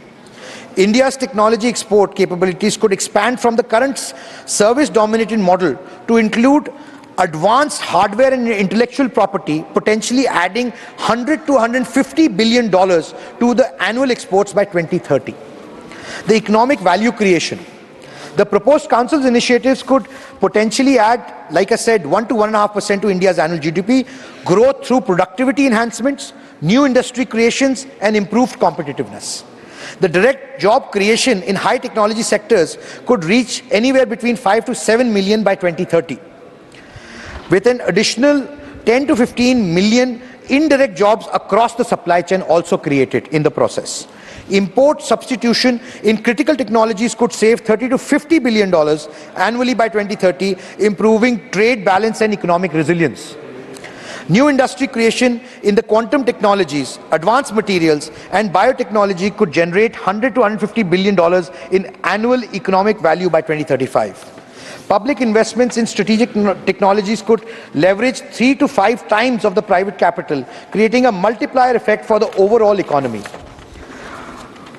Vice Chairman, ma'am, I would like to conclude my submissions, and in my conclusion, I would definitely urge the House to pay attention to this issue of umpteen importance, which affects directly our mission to becoming a Viksit Rashtra by 2047. The establishment of a Council for Future Affairs represents a strategic imperative for India at the pivotal moment in technological history. As we have examined, the pace of technology change is accelerating dramatically, and countries that establish institutional mechanisms to anticipate and shape these challenges and changes will secure lasting advantages in economic prosperity, national security, and global influence. Haryana's pioneering initiative with its Department of Future Affairs demonstrates how effective governance structures can coordinate technology adoption across sectors. At the national level, a Council for Future Affairs would amplify this approach, creating an integrated ecosystem while research seamlessly translates into market-ready innovation across key strategic domains. This proposal aligns perfectly with the vision of Honorable Prime Minister of a technologically advanced, self-reliant India and the broader aspirations of a Viksit Bharat. By establishing this council, we can ensure that India not only participates in the next wave of technology revolutions, but actively shapes them according to our values and national interests and our ecosystem. The economic security and the societal benefits would be substantial, from accelerated GDP growth and creating millions of high-quality jobs to addressing critical national challenges in healthcare, agriculture, energy and defense. The proposed council would serve as both catalyst and coordinator, bringing together our considerable national assets, our demographic dividends, our digital infrastructure, our innovation ecosystem and strategic leadership to position India as a global technology leader.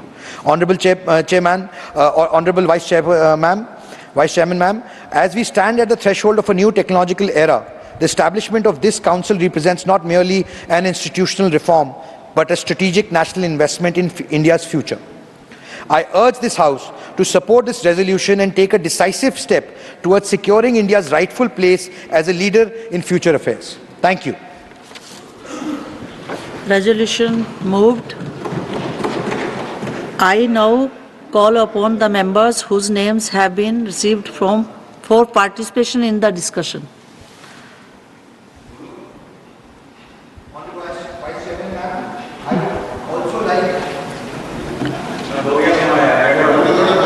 अब ये बोल रहे बोलो अब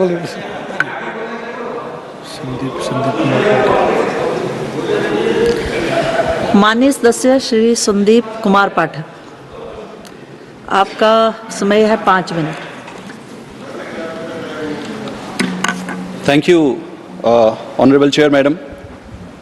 आज honourable member ने एक बहुत ही महत्वपूर्ण विषय को उठाया है और यह विषय हमारे देश के भविष्य से संबंधित है। किसी भी देश का भविष्य उसके विज्ञान और उसकी शिक्षा और अनुसंधान पर निर्भर करती है। ऑनरेबल चेयर मैडम,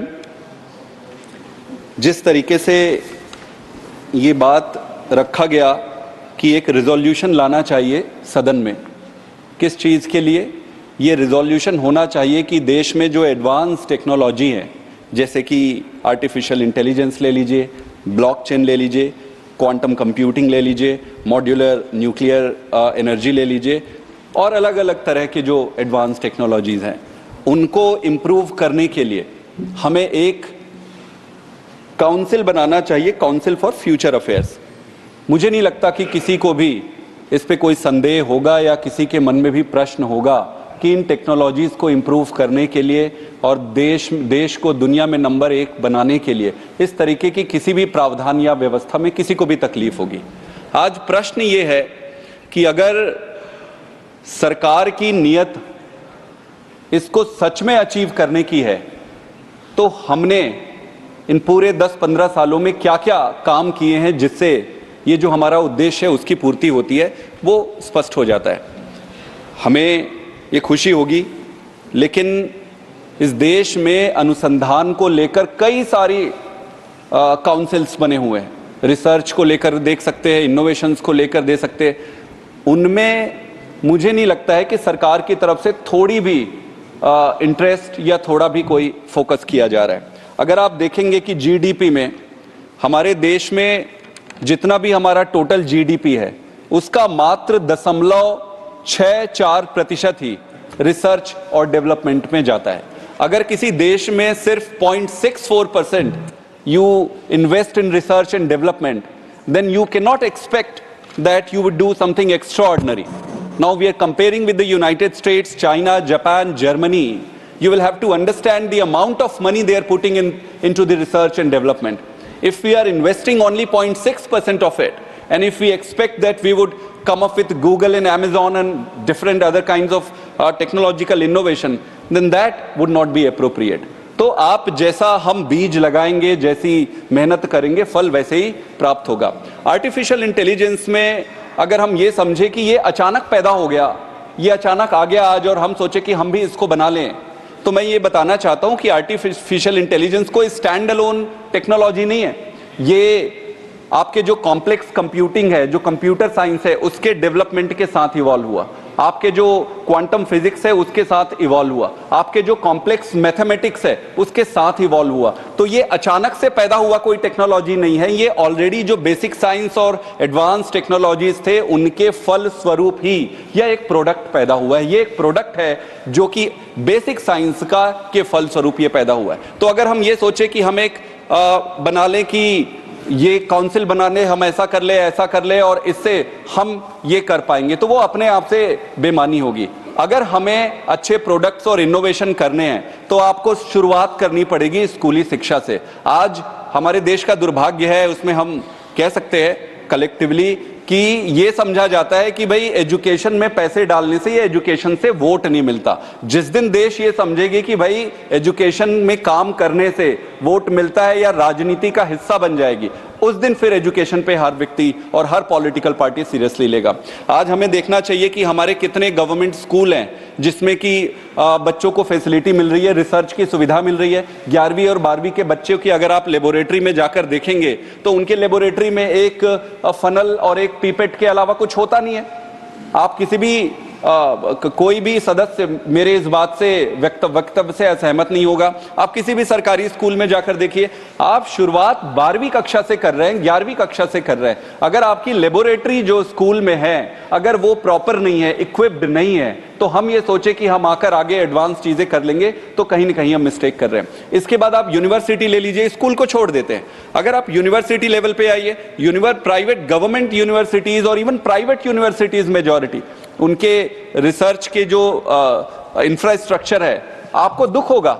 आप सारे अपने कॉन्स्टिट्यूएंसी में, अपने स्टेट्स में या कहीं पर भी जाकर देखेंगे तो सारे गवर्नमेंट कॉलेजेस में रिसर्च इंफ्रास्ट्रक्चर बहुत ही एबिस्मल है, बहुत ही कमजोर है। और ये मैं ये नहीं कह रहा कि किसी एक सरकार की उसमें खामी है, इसमें बहुत सारे राज्य सरकारों का भी कंट्रीब्यूशन कमजोर रहा है, पिछले सरकारों का। तो ये कलेक्टिव इसमें लेना पड़ेगा। लेकिन जिस तरीके से करंट अभी की सरकार कह रही है कि भाई, तो स्लोगन्स तो बहुत सारे आए हैं लेकिन फंडामेंटल जो चेंजेस है उसमें काफी लिमिटेशंस रहे हैं। तो गवर्नमेंट इंस्टीट्यूशंस के रिसर्च और डेवलपमेंट का जो इंफ्रास्ट्रक्चर है काफी कम है। अगर आप 0.6% आप टोटल इन्वेस्ट कर रहे हैं, मतलब इंफ्रास्ट्रक्चर इंप्रूव होने के कोई चांसेस नहीं है। आप दूसरी तरह ले लीजिए कि हमारे रिसर्च एंड डेवलपमेंट का पूरा आधार IITs को, NITs को, आईसर्स को, या फिर आप ले लीजिए DRDOs को, CSIR के लैब्स को, ये नेशनल लेवल के जितने रिसर्च इंस्टीट्यूशंस हैं उसी पर ही आधारित रख रहे हैं।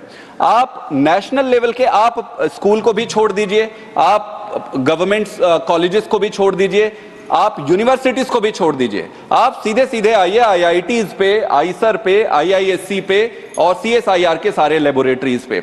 मैं आपको पूरी जिम्मेदारी के साथ ये कहना चाहता हूं कि आज भी हमारे इन प्रीमियर इंस्टीट्यूट्स में बच्चे रिसर्च के लिए स्ट्रगल करते हैं। मैं खुद IIT में प्रोफेसर था। कोई भी बच्चा, कोई भी प्रोफेसर बाहर से जब पढ़ाई करके यहाँ पे, एक तो बहुत सारे लोग आते नहीं है, वो आते इसीलिए नहीं है क्योंकि समझा जाता है कि यहाँ पर ग्रोथ स्लो होगा, जो भी उनके कारण। जो लोग भी यहाँ पर आ जाते हैं तो लगभग 1.5 से 2 साल तो उसको उसका लेबोरेटरी तैयार होने में लगता है। अब आप सोचिए कि एक यंग रिसर्चर के लिए 2 साल उसकी लेबोरेटरी बनने में लग रही है, उसके बाद उसके जो इक्विपमेंट आएंगे, थोड़े इक्विपमेंट रहेंगे, थोड़े इक्विपमेंट नहीं रहेंगे, वो पूरी तरीके से इकोसिस्टम में स्ट्रगल करता रहेगा और उसको लग जाएंगे 5 से 7 साल अपनी लेबोरेटरी स्टैब्लिश करने में। अब एक रिसर्चर साइंटिस्ट के जो ब्रेन होता है वो 5 से 6 साल अगर उसको डिले कर दोगे तो फिर वो बस ये हो जाता है कि बॉस मेरे को सरकारी नौकरी मिली है, मैं क्यों इतना माथाफोड़ी करूं, जैसी जिंदगी चल रही है चलने दो। जिस दिन एक साइंटिस्ट ऐसा सोचने लगता है कि यार अब सरकारी सिस्टम में है, इसको चलने दो, अभी कुछ ज्यादा हो नहीं सकता, उस दिन समझिए एक साइंटिस्ट की हत्या हो जाती है, एक ब्राइट ब्रेन की हत्या हो जाती है। और इसमें पूरी व्यवस्था जिम्मेदार है, इस पे किसी एक को मैं दोष नहीं देना चाह रहा हूं। तो ये प्रीमियर इंस्टीट्यूशन की स्थिति है। जो रिसर्च के R&D के इक्विपमेंट्स हैं सीरियसली अंडर रिसोर्स्ड है। आप ये IIT की बात कर रहा हूं मैं, आप नीचे चले जाइए CSIR के लेबोरेटरीज में, ज्यादातर रिसर्च आपके CSIR लेबोरेटरी से होते। आप DRDO ले लीजिए, DRDO defence research development organisation के majority of the institutions, research institutions are under equipped. और ये मैं फुल सेंस ऑफ रिस्पॉन्सिबिलिटी कह रहा हूं, मुझे भी ये कहते हुए दुख हो रहा है। ये क्यों हो रहा है? क्योंकि आपकी शुरुआत जो मैंने 0.64% एक नंबर में हम दरकिनार कर देते हैं, यार ये नंबर क्या बोल रहे हो, रियलिटी नहीं है भाई। ये जो GDP का 0.64% आप लगा रहे हो वो इसीलिए तो आज जो बाकी के इंस्टीट्यूशन में जो कमी दिख रही है उसका कारण ही वहीं से शुरू हो रहा है। तो मेरा यह कहना है कि एडवांस टेक्नोलॉजीज में, आर्टिफिशियल इंटेलिजेंस में, क्वांटम फिजिक्स में, बायोमेडिकल में, सारी चीजों में अच्छी बात है, लेकिन जब तक आप अपने रिसर्च इंफ्रास्ट्रक्चर को मजबूत नहीं करेंगे तब तक आपको डिजायर्ड जो रिजल्ट है वो नहीं निकलने वाले। हम कई सारे स्कीम्स बना सकते हैं, पैरेलल स्कीम्स ला सकते हैं, कई सारे स्लोगन्स ला सकते हैं, हमारी भावना अच्छी हो सकती है, हमारे उद्देश्य अच्छे हो सकते हैं, लेकिन उन भावनाओं को, उन उद्देश्यों को, उन स्लोगन्स को फलीभूत करने के लिए आपको एजुकेशन में, रिसर्च एंड डेवलपमेंट पे और इकोसिस्टम को बिल्ड करने में पैसा लगाना ही पड़ेगा। इसके सिवाय और कोई हमारे पास चारा नहीं है। Honourable chairman madam, investment R&D में प्राइवेट में ले लीजिए, प्राइवेट सेक्टर में जितने रिसर्च इंस्टीट्यूट्स हैं, रिसर्च इंस्टीट्यूट हमारे देश में काफी कम है। प्राइवेट सेक्टर में जो इंस्टीट्यूट्स हैं वो मोस्टली टीचिंग में फोकस कर रहे हैं, जो थोड़े बहुत प्राइवेट इंस्टीट्यूट्स हैं वो भी हाईली अंडर इक्विप्ड है। इसके अलावा आप देखिए कि जो टीचिंग होती है, बचपन में जो टीचिंग होती है हमारे देश में, जो अब न्यू एजुकेशन पॉलिसी सरकार लेके आई है, ये न्यू एजुकेशन पॉलिसी में the kind of debates we are having, मुझे पूरे सदन के चर्चा में मुझे ये किसी ने नहीं बताया कि भाई न्यू एजुकेशन पॉलिसी में इस पे क्या होना चाहिए। मैं एक यंग मेंबर, हो सकता है मेरी समझ थोड़ी कम हो, आप लोग ज्यादा समझदार होंगे। अगर ये न्यू एजुकेशन पॉलिसी यहां पर आई है तो हमें डिबेट करना चाहिए एजुकेशन पॉलिसी में क्या है, इसमें फायदा, इसमें क्या नुकसान है। हमारी सारे डिबेट्स वो हम कभी लैंग्वेज में फंस रहे हैं, कभी इस पे फंस रहे हैं, कभी उस पे फंस रहे हैं, हम रियल जो क्रक्स है उस पे तो हमारा डिस्कशन ही नहीं हुआ। और इसके लिए भी सरकार की प्राइमरी दायित्व बनती है कि भाई आप जाकर पहले कंसेंसस बिल्ड करो, उन सारी चीजों को कंसेंसस बिल्ड करो और उसमें डिबेट और डिस्कशन एजुकेशन पॉलिसी में प्रॉपर होनी चाहिए। इसके साथ अगर आप देखेंगे कि एंटरप्रेन्योर जो कल्चर होती है, जो रिस्क टेकिंग कल्चर होती है, वो किसी एक झटके में या सरकार क्रिएट नहीं कर सकती, वो पूरा इकोसिस्टम होता है। उसमें ये होता है कि भाई द फियर ऑफ फेलियर नहीं होना चाहिए। ये यूनाइटेड स्टेट्स में या दूसरे किसी भी डेवलप्ड कंट्रीज में आप देखेंगे कि फियर ऑफ फेलियर नहीं होती है, क्योंकि वो टैबू भी नहीं होता है और वहां का पूरा रिसर्च इनोवेशन का इकोसिस्टम उनको सपोर्ट करता है। हमारे यहाँ इसकी कमी है। टैलेंट का जो अट्रैक्शन है, आपके पास टैलेंट आए, अब आप रिसर्च पैसे लगा दिए, रिसर्च इंस्टीट्यूशन बना दिए, अगर उसमें टैलेंट ही नहीं है, अगर उसमें रिसर्च करने वाले बच्चे ही नहीं है तो उसका भी कोई फायदा नहीं निकलेगा। तो टैलेंट का जो माइग्रेशन है वो आज की प्रॉब्लम नहीं है, बहुत समय से प्रॉब्लम है। IIT से हम बच्चे तैयार करते हैं, सरकार उसमें इतना इन्वेस्ट करती है, बच्चे बाहर निकलते हैं और वो बाहर चले जाते हैं। आप जितने भी बड़े ऑर्गेनाइजेशंस देखेंगे, सक्सेसफुल इनोवेशंस आप देखेंगे अमेरिका में, चाहे आप गूगल ले लीजिए, अमेजॉन ले लीजिए, माइक्रोसॉफ्ट ले लीजिए, हर जगह इंडियंस है और वो काफी अच्छे पोजीशन पे है, वो लीड कर रहे हैं। पर वो यहां से छोड़कर यहां सफल नहीं हो पाते, वो अमेरिका में जाकर सफल हो रहे हैं। तो प्रश्न तो ये उठता है कि भाई हमें ऐसा क्या करना चाहिए कि हमारे बच्चे हमारे देश में ही सेवा करे, सर्विस दे, तो ये सारे इनोवेशंस यहाँ पे हो सकते थे। इसके अलावा जो एक्सेस टू कैपिटल है, जो हम स्टार्टअप करते हैं तो जो एक्सेस का उनको एक्सेस होना चाहिए पैसे का, तभी वो ज़्यादा रिस्क लेगा, फियर नहीं रखेगा फेलियर में। तो जो एक्सेस टू कैपिटल है, वेंचर कैपिटल ले लीजिए, प्राइवेट इक्विटी ले लीजिए, इसका जो फ्री मार्केट है वो काफ़ी मिसिंग है। तो सरकार को पॉलिसी लेवल पे इस पे इंट्रोडक्शन करना पड़ेगा और इंटरवेंशन करना पड़ेगा, ताकि इसमें एक्सेस टू कैपिटल सभी स्टार्टअप्स को मिल सके।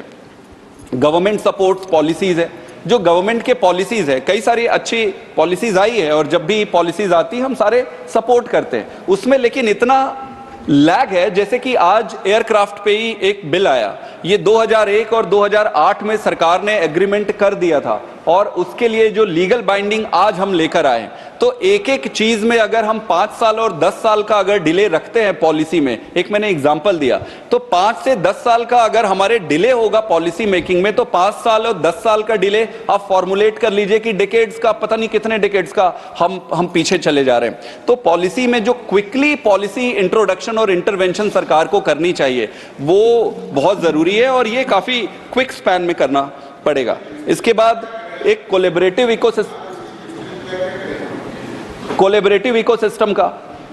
इकोसिस्टम कहने का मतलब यह है कि अगर केंद्र सरकार R&D में कम पैसे लगा रही है तो राज्य सरकार भी कोई बहुत अच्छा काम नहीं कर रही है, राज्य सरकार का इससे भी काफी कम है।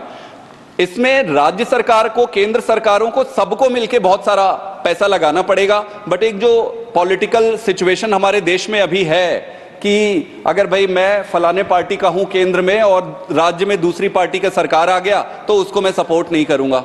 केंद्र और राज्य सरकार में अगर स्टेट लेवल एक पार्टी हो गई, कॉरपोरेशन में दूसरी पार्टी आ गई तो वो उसको सपोर्ट नहीं करेगा। अब पंचायत में दूसरे आ गए, ब्लॉक समिति में, कॉम्प्लेक्सिटी, डेमोक्रेसी जो स्ट्रेंथ है वो हम कॉम्प्लेक्सिटी में परिवर्तित कर दिए और ये इसमें भी इसका फर्क आपको नजर आता है, चाहे एजुकेशन सिस्टम हो, रिसर्च एंड डेवलपमेंट हो या एंटरप्रेन्योर स्किल सेट या स्किल डेवलपमेंट का की जो बात हो, ये सारी चीजें। इसके साथ साथ जो इंटेलेक्चुअल प्रॉपर्टी राइट्स होते हैं उसके प्रोटेक्शन के लिए, तो अमेरिका बहुत तेज है कंट्री, ऑब्वियसली वो ग्रो इसीलिए कर रहे हैं क्योंकि एक तो रिसर्च इनोवेशन को ये सपोर्ट करते हैं, बहुत सारा पैसा लगाते हैं, जो कुछ भी उससे नतीजा निकलता है उसको फिर प्रोटेक्ट करने के लिए इंटेलेक्चुअल प्रॉपर्टी राइट्स पे वो बहुत, उनके लीगल फ्रेमवर्क बहुत स्ट्रांग है। वो किसी भी दूसरे देश को अपने जो प्रोडक्ट है, प्रॉपर्टी राइट है, उसको चोरी करने नहीं देते। हमें अपने देश में ही इसको लीगल जो इन्फ्रिंजेस है उसको स्ट्रांग करना पड़ेगा, प्रॉपर्टी राइट्स को प्रोटेक्ट करके रखना पड़ेगा। कई जगह पे, इंस्टीट्यूट्स पे, यूनिवर्सिटीज में बच्चे अच्छी चीजें बना लेते हैं पर उसको प्रोटेक्ट नहीं कर पाते। ओवरऑल मैं इतना ही कहना चाहूंगा कि artificial intelligence, quantum chemistry, quantum physics, biomedical के क्षेत्र में जो हो रहे हैं एडवांस मटेरियल, सारे जो एडवांस चीजें जो आप कह रहे हैं वो एक प्रोडक्ट है, एक स्टेज है एडवांसमेंट। वो ऑल ऑफ अ सडन आकाश से नहीं टपक गया कि आज ये टपक गया, वो रिजल्ट है आपके इन्वेस्टमेंट, बेसिक साइंस में जो आप इन्वेस्ट किए हो, जो रिसर्च और R&D पे जो आप इन्वेस्ट किए हो, उसके फल स्वरूप ही ये अंत में निकला हुआ एक प्रोडक्ट है। तो अगर हमें इनको करना है तो इन सारी चीजों पे फोकस करना पड़ेगा, इन सब में पैसे डालने पड़ेंगे, सीरियसनेस रखना पड़ेगा, पॉलिटिक्स को इससे अलग रखना पड़ेगा, तभी जाकर हम कुछ कह सकते हैं। आपने मुझे समय दिया, आपने मुझे सुना और ये काफ़ी अच्छा बिल है, ऐसे बिल आते रहने चाहिए और इस सब के लिए मैं आप पूरे सदन को धन्यवाद करता हूँ। Thank you. धन्यवाद माननीय सदस्य। माननीय सदस्य डॉक्टर भागवत कराड़, 15 मिनट।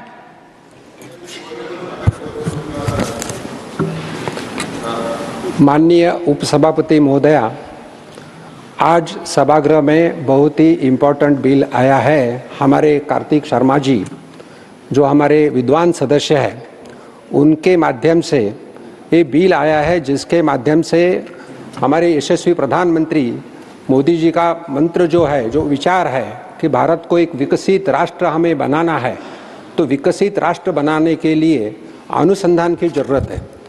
मुझे याद आ रही है लाल बहादुर शास्त्री जी जब प्रधानमंत्री थे, उसी वक्त उन्होंने एक नारा दिया था जय जवान जय किसान। जो जवान दिन रात बॉर्डर पे मेहनत करते हैं और हमें सुरक्षित रखते हैं, तो उन्हीं के लिए जय जवान ये नारा था। और जो किसान दिन रात खेत में काम करके अनाज पकाते हैं, अनाज बनाते हैं और हम सब अन्नदाता बनते हैं, इसीलिए उन्होंने नारा दिया था जय किसान। उसके बाद हमारे यशस्वी प्रधानमंत्री श्रद्धेय अटल जी, इन्होंने भी एक नारा दिया था जय जवान जय किसान और जय विज्ञान। तो जय विज्ञान के माध्यम से आपको सभी को मालूम है, सभी भारतवासियों को मालूम है, सभी दुनिया को मालूम है, उन्हीं के माध्यम से जो नारा दिया था जय जवान जय किसान जय विज्ञान, और विज्ञान के माध्यम से राजस्थान में उन्होंने उनके माध्यम से एक अणुस्फोट किया था, और उसी वक्त भारत देश की ताकत सब दुनिया को मालूम पड़ी। और अभी हमारे यशस्वी प्रधानमंत्री माननीय मोदी जी ने अभी नारा दिया है जय जवान जय किसान जय विज्ञान और जय अनुसंधान, यानी रिसर्च एंड डेवलपमेंट। ये ऐसा एक तरीका है, इसके माध्यम से भारत एक विकसित राष्ट्र बन सकता है, भारत एक विकसनशील देश बन सकता है। इसीलिए अनुसंधान को बहुत ही महत्वपूर्ण इम्पोर्टेंस दिया है। मैं आप सभी को बताना चाहता हूं, जैसे पहले सदस्य ने बताया कि हमारा भारत देश में 140 करोड़ जनता का ये देश है और ये यंगेस्ट देश है, यानी average age of this people और आवर सिटीजन्स इज 25 to 30 के बीच में 65% है। वैसा ही हमारे देश में लार्जेस्ट डेमोक्रेसी है, तो यंगेस्ट देश, लार्जेस्ट डेमोक्रेसी। और अगर हम हमारा देश जाकर देखें, डाइवर्सिटी विथ यूनिटी, यानी अलग अलग स्टेट में अलग अलग भाषा हो, अलग अलग धर्म हो, अलग अलग पंथ हो, लेकिन राष्ट्र के लिए हम सब एक है। और इस राष्ट्र को अगर हमें विकसित करना है तो हर एक को अनुसंधान के माध्यम से विकसित राष्ट्र बनाने के लिए अनुसंधान की फैसिलिटी देना चाहिए। और मैं इसीलिए बताना चाहता हूँ, अगर हम 10 साल का अगर फिगर निकालें तो gross expenditure on research and development has doubled in the last decade. 2004 से 2014 तक अगर फिगर हम देखें तो 60,196 करोड़ थी, लेकिन माननीय प्रधानमंत्री मोदी जी के नेतृत्व में पिछले 10 साल में ये फिगर 2013 से 2014 तक 1,27,381 करोड़ हो चुकी है। Almost more than double research के बारे में एक्सपेंडिचर हो चुका है। उतना ही नहीं तो मैं 2 साल से, यानी 2023-24 और 2024-25 और इसमें 1 लाख करोड़ अनुसंधान के लिए हमारे बजट में प्रोविजन किया है। एनीबडी इन एनी फील्ड, हमारा अगर कोई साइंटिस्ट हो, स्टूडेंट हो, अगर कोई रिसर्च कर रहा है तो उसी के लिए उनको पैसा मिल सकता है। मैं अलग अलग सेक्टर में बताना सकता हूं। Honourable prime minister emphasised the importance of the research and development in Amrit Kaal, और इसीलिए अनुसंधान को भी महत्व दिया है। अनुसंधान नेशनल रिसर्च फाउंडेशन बनाया है, जिसके माध्यम से there is a uniform research ecosystem bridging the sciences, humanities and social sciences to support आत्मनिर्भर भारत एंड विकसित Bharat. The government of India approved one nation one subscription scheme that ensures ONOS. This is a scheme that is ensuring nationwide access to the international research articles, which is very important research articles. Suppose there is कुछ अनुसंधान America में हुआ है, कोई China में हुआ है, तो that comes all over the journals. तो रिसर्च आर्टिकल्स हो, जर्नल्स हो, ये हमारे सभी स्टूडेंट्स को, साइंटिस्ट को, प्रोफेसर्स को पढ़ने को आना चाहिए। इसलिए दिस स्कीम है स्टार्टेड एंड इसके लिए बजट भी रखा है। उतना ही नहीं तो वन नेशन वन सब्सक्रिप्शन के माध्यम से it acquire national licences for e journals database from 30 major international publishers, granting access to all their journals. This initiative, that is ONOS, One Nation, One Subscription. This initiative benefits 1.8 crore students, faculty, researchers across all disciplines, including those in two-tier, three-tier cities, fostering both more than crores of people. ONOS, that is One Nation, One Subscription, is a crucial step in integrating India into the global research ecosystem by making high quality scholarly knowledge and easy accessible. In March 2024, उसी वक्त के health minister doctor Mansukh bhai Mandaviya launch one programme that is Ayush ICMR, Advanced Central for Integrated Health Research at AIIMS, New Delhi. Dr. Mansukh Mandaviya ji has announced there is one more program on this Anushandan, that is mega joint initiative between the Ministry of Health and Family Welfare and the Ministry of Ayush, which included the multicentric clinical trial on anemia. Anemia हम सभी को पता है, anemia के माध्यम से haemoglobin कम होता है, और हीमोग्लोबिन अगर कम हुआ तो patient any disease can happen and patient not work.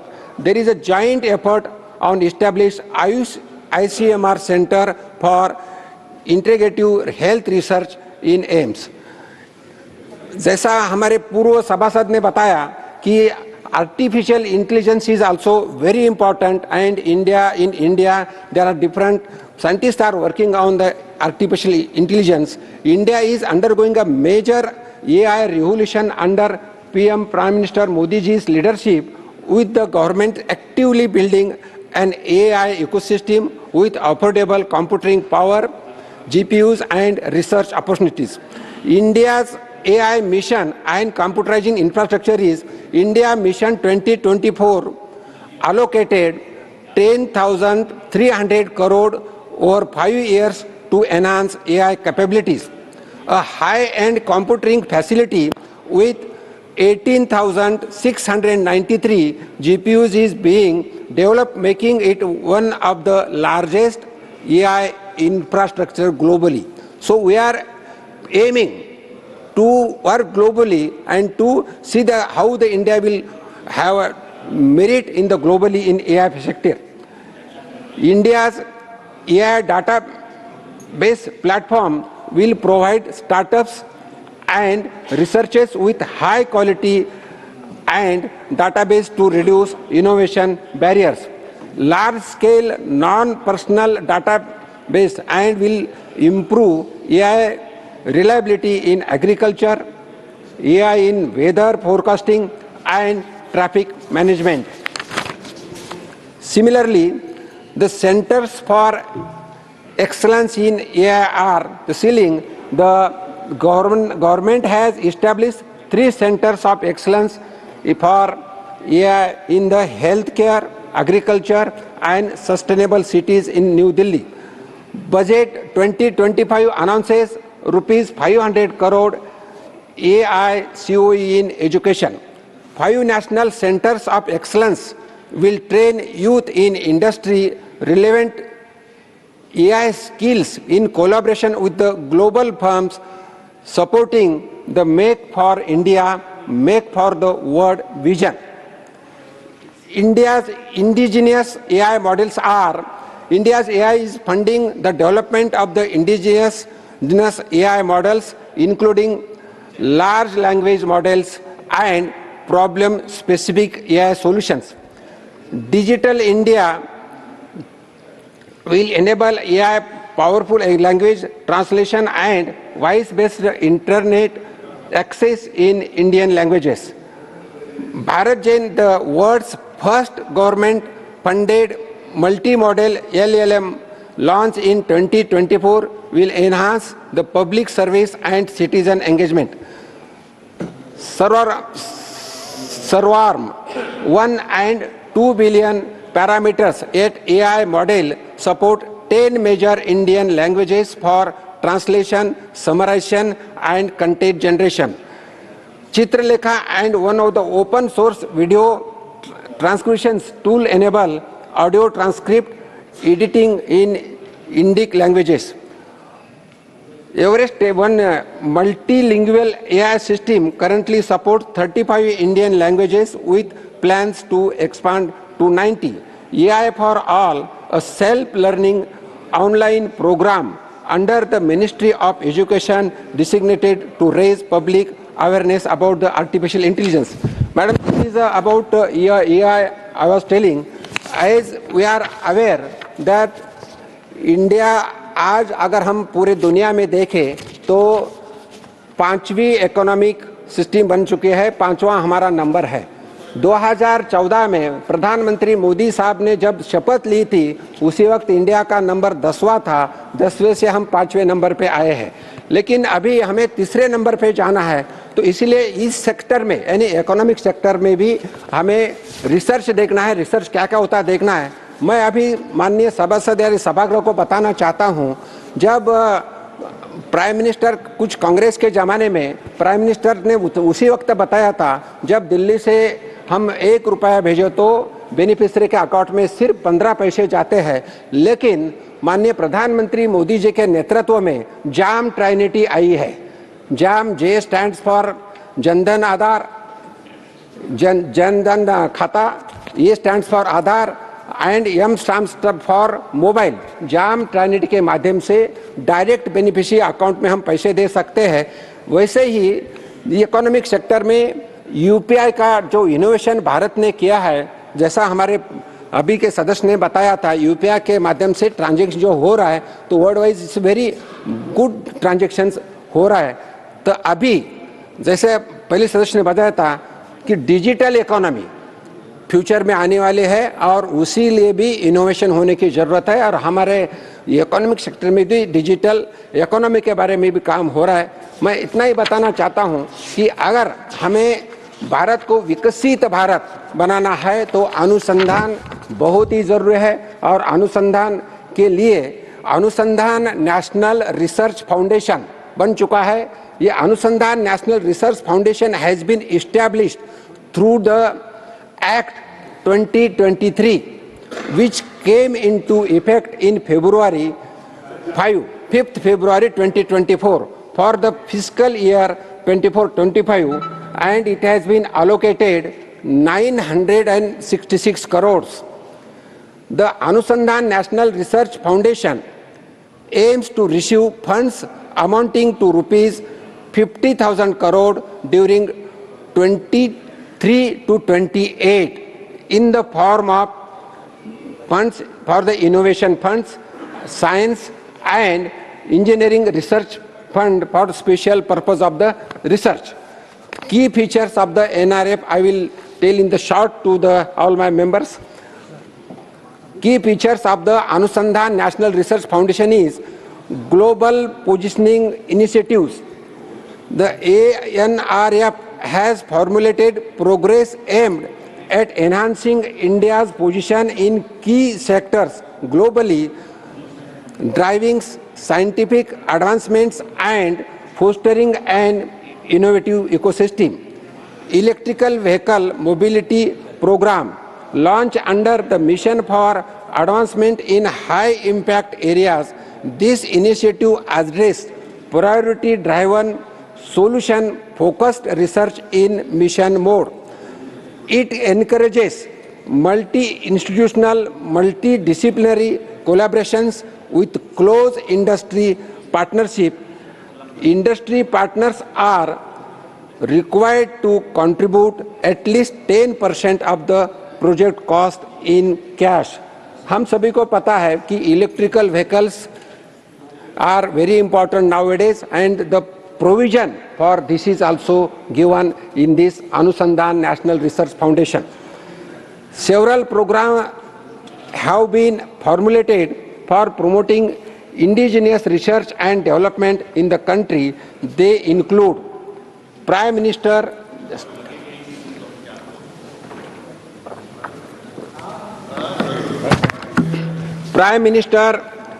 Early Career Research and Grant.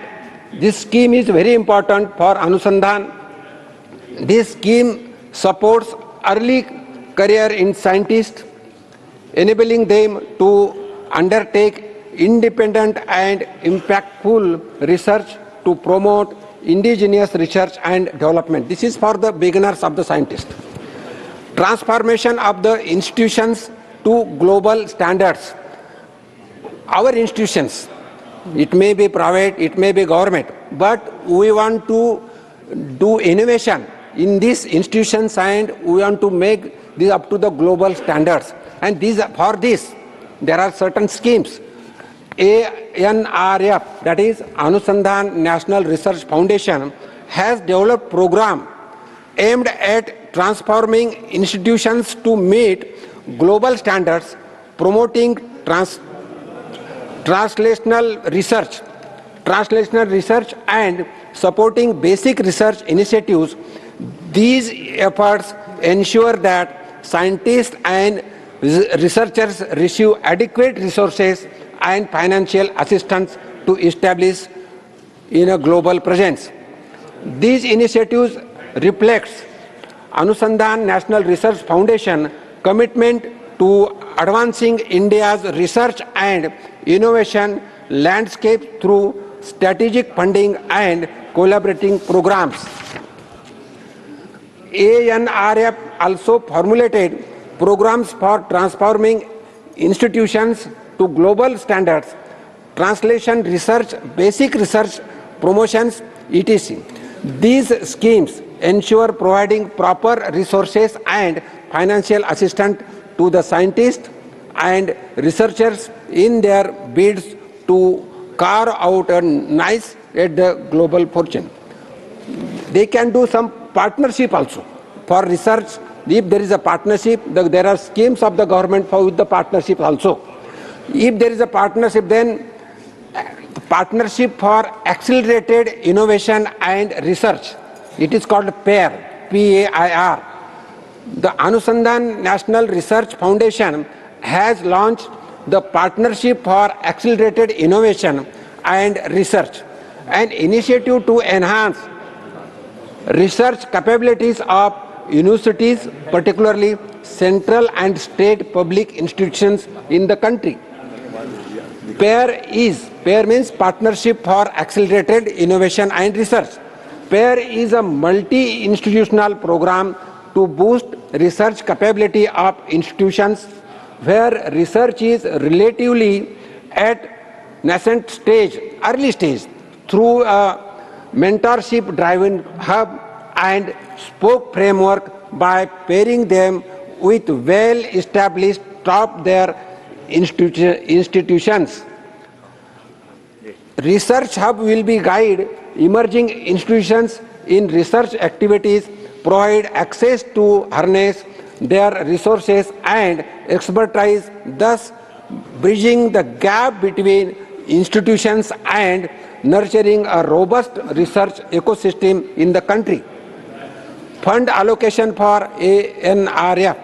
The Anusandhan National Research Foundation aims to receive funds amounting to rupees 50,000 crore during 23 to 28 in the form of ANRF Fund, Innovation Fund, Science and Engineering Research Fund, Special Purpose Funds. A budgetary provisions of rupees 14,000 crore is made from the central government and remaining amount will be sourced through donations from any other source, including from public sector and enterprises, the private sector and organizations, foundations and institutions.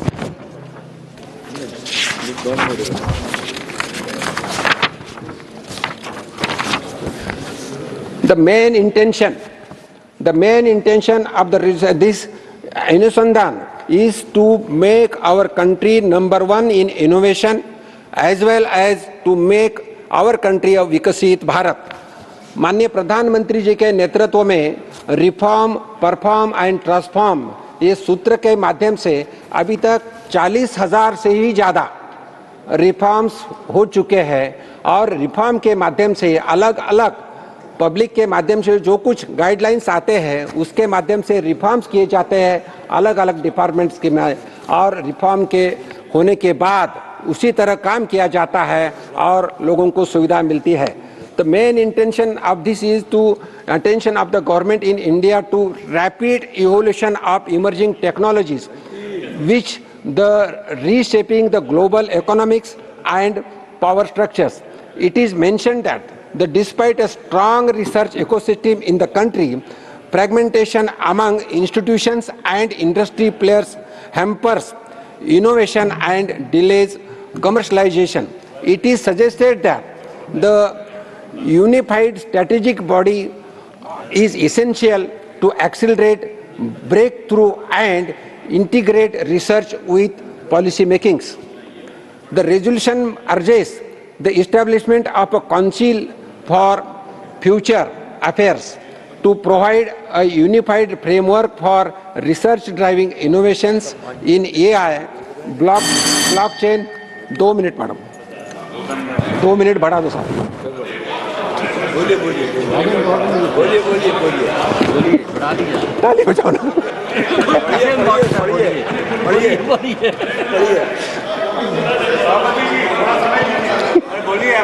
बहुत important है. The resolution urges the establishment of Council for Future Affairs to provide a unified framework for research driving innovation in AI, blockchain technology, as well as quantum computing, small nuclear energy, water reuse, and other emerging fields. The CFA may function as an apex body comprising the expert industry leaders, policymakers, global investors, academic institutions, and startups to ensure the multi-stakeholders approach. It is also suggested that the research and product development councils be created under CFA, each dedicated to specific technological field, alleging research and national priorities. Sufficient budgetary support be also allocated to fund long-term research, prototype development, and commercialization in collaboration with the industry and global investors. Additionally, CFA will set long-term national goals, define research objectives, and formulate policies for technology transfer and intellectual property management. The resolution also emphasizes the fostering international collaborations to attempt global expertise, funding, and technology partnership. The issue raised in the resolution have already been receiving appropriate attention from the Government of India through the Empowered Technology Group, the National Research Foundation Framework, etc. ETG will constituted with Cabinet approval on 19th February 2020. It serves an institutionalized structure to proactively oversee national policies on research, development and procurement and adoption of emerging technologies, ensuring India's leadership in critical domains such as artificial intelligence, blockchain, quantum computing, small modular nuclear energy and water reuse. The Government of India has launched Anusandhan, the National Research Foundation framework, a comprehensive research and innovation strategy to strengthen India's research and development system. Anusandhan aims to bridge the gap between research and industry, enhance interdisciplinary collaboration, and ensure that the critical and emerging technologies are effectively developed and commercialized. 2 minutes, madam. Last. Vajpayee ji 2 minute. Madam, मैं इतना ही बताना चाहता हूँ, हमें विकसित भारत बनाना है और विकसित भारत की नींव जो है ये रिसर्च में है. और माननीय प्रधानमंत्री मोदी जी के नेतृत्व में हर एक सेक्टर में, चाहे हेल्थ सेक्टर हो, चाहे एजुकेशन हो, चाहे इकोनॉमी यानी फाइनेंस हो, हर सेक्टर में रिफॉर्म्स हो रहे और जहाँ जहाँ इनोवेशन के लिए जिस इंस्टीट्यूशन हो यानी प्राइवेट इंस्टीट्यूशन हो, गवर्नमेंट इंस्टीट्यूशन हो, साइंटिस्ट हो, स्टूडेंट्स हो, उनके लिए फंड का प्रोविजन किया है।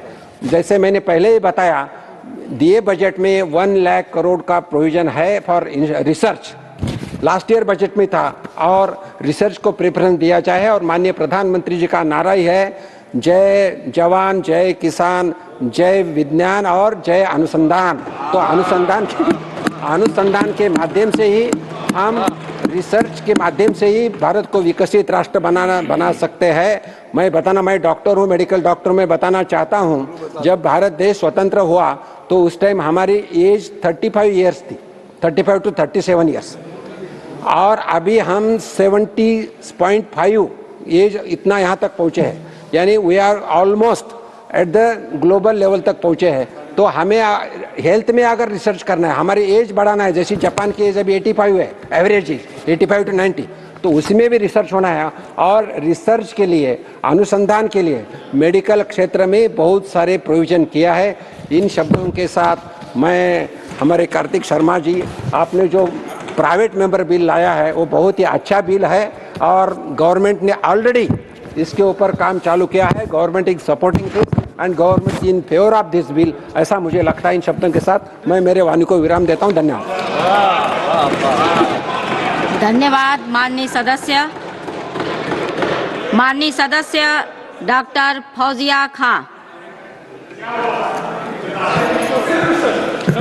Thank you, ma'am.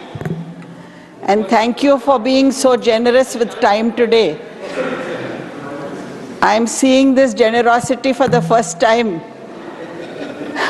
I don't know what is the reason behind the generosity, but I think we can perceive the reason. Anyway, ma'am, this resolution which was moved by Shri Kartikeya Sharma is very imperative in today's times. Just a few years ago, artificial intelligence was viewed as a distant, futuristic concept. Today, it's an undeniable and defining force of our era. AI systems no longer remain confined to research labs. They actually shape decision-making across states, individual, corporate, and governmental. Everybody has scope to innovate. But while AI presents immense opportunities, its potential for misuse is also equally serious. One of the biggest threats is algorithmic bias. A global study in 2021 has revealed that only 20% of corporations using AI had an ethical framework in place. In a country as diverse as ours, unchecked biases in AI in these systems can deepen inequalities and erode public trust. So while we go for innovation, ethical restrictions are also very important. Addressing this challenge demands collaboration, not in silos, but through a structured partnership between academia, industry, and governance. Another major area that faces threat and potential harm in our defense is our defense and security networks and infrastructure. I think globally this is something which the world is putting their heads together for it. India's internal security landscape is no longer confined to traditional threats. We now face cyber warfare, AI-enabled surveillance, drone-based hybrid warfare, and even space-based threats. Between 2019 and 2022, cyber attacks on India's critical infrastructure have increased by 300% according to CERT-IN. Ma'am, in 2023 alone, we have suffered over 79 million cyber attacks, making us the third most targeted nation globally. Let me cite a few worrying incidents, a few examples. The 2022 ransomware attack on AIIMS, Delhi, disrupted critical medical services for days.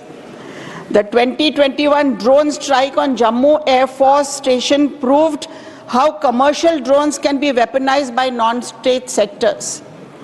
China's alleged use of AI surveillance along our borders raises alarms about misuse of dual-use technologies. Ma'am, the BSNL data breach exposed 278 GB of sensitive telecom data, including SIM card details and server snapshots. The data breach at Telangana's police's Hawkeye app compromised sensitive data relating to police services. The facial recognition system of Tamil Nadu police was breached, compromising integrity of law enforcement tools. These are only a few examples, ma'am, but there are several such examples that are emerging from time to time. And these are not altogether isolated incidents. They represent the growing capabilities of malicious actors to target both state institutions and common citizens. Such breaches can lead to identity theft, to espionage, and even sabotage of democratic institutions. The government must not only enforce data protection, but also integrate AI into regulatory frameworks to monitor, mitigate, and penalize misuse effectively. Internationally, too, as I said, the threat is expanding. The 2024 Lebanon pager attacks demonstrated vulnerabilities in military networks to cyber electronic warfare. Therefore, ma'am, India must act swiftly to modernize its defense infrastructure, especially insulating critical systems from foreign-made components, particularly from countries like China, on which we are relying too much. The Council for Future Affairs, as proposed in the resolution, is a forward-looking initiative, no doubt. But I strongly advocate for a dedicated sub-body within the Council, focused solely on national security. This body must, number one, formulate national security strategies addressing emerging tech threats like deep fakes and quantum computing. Number two, regulate dual-use technologies such as AI, drones, and biometric systems. Number three, ensure rapid absorption of indigenous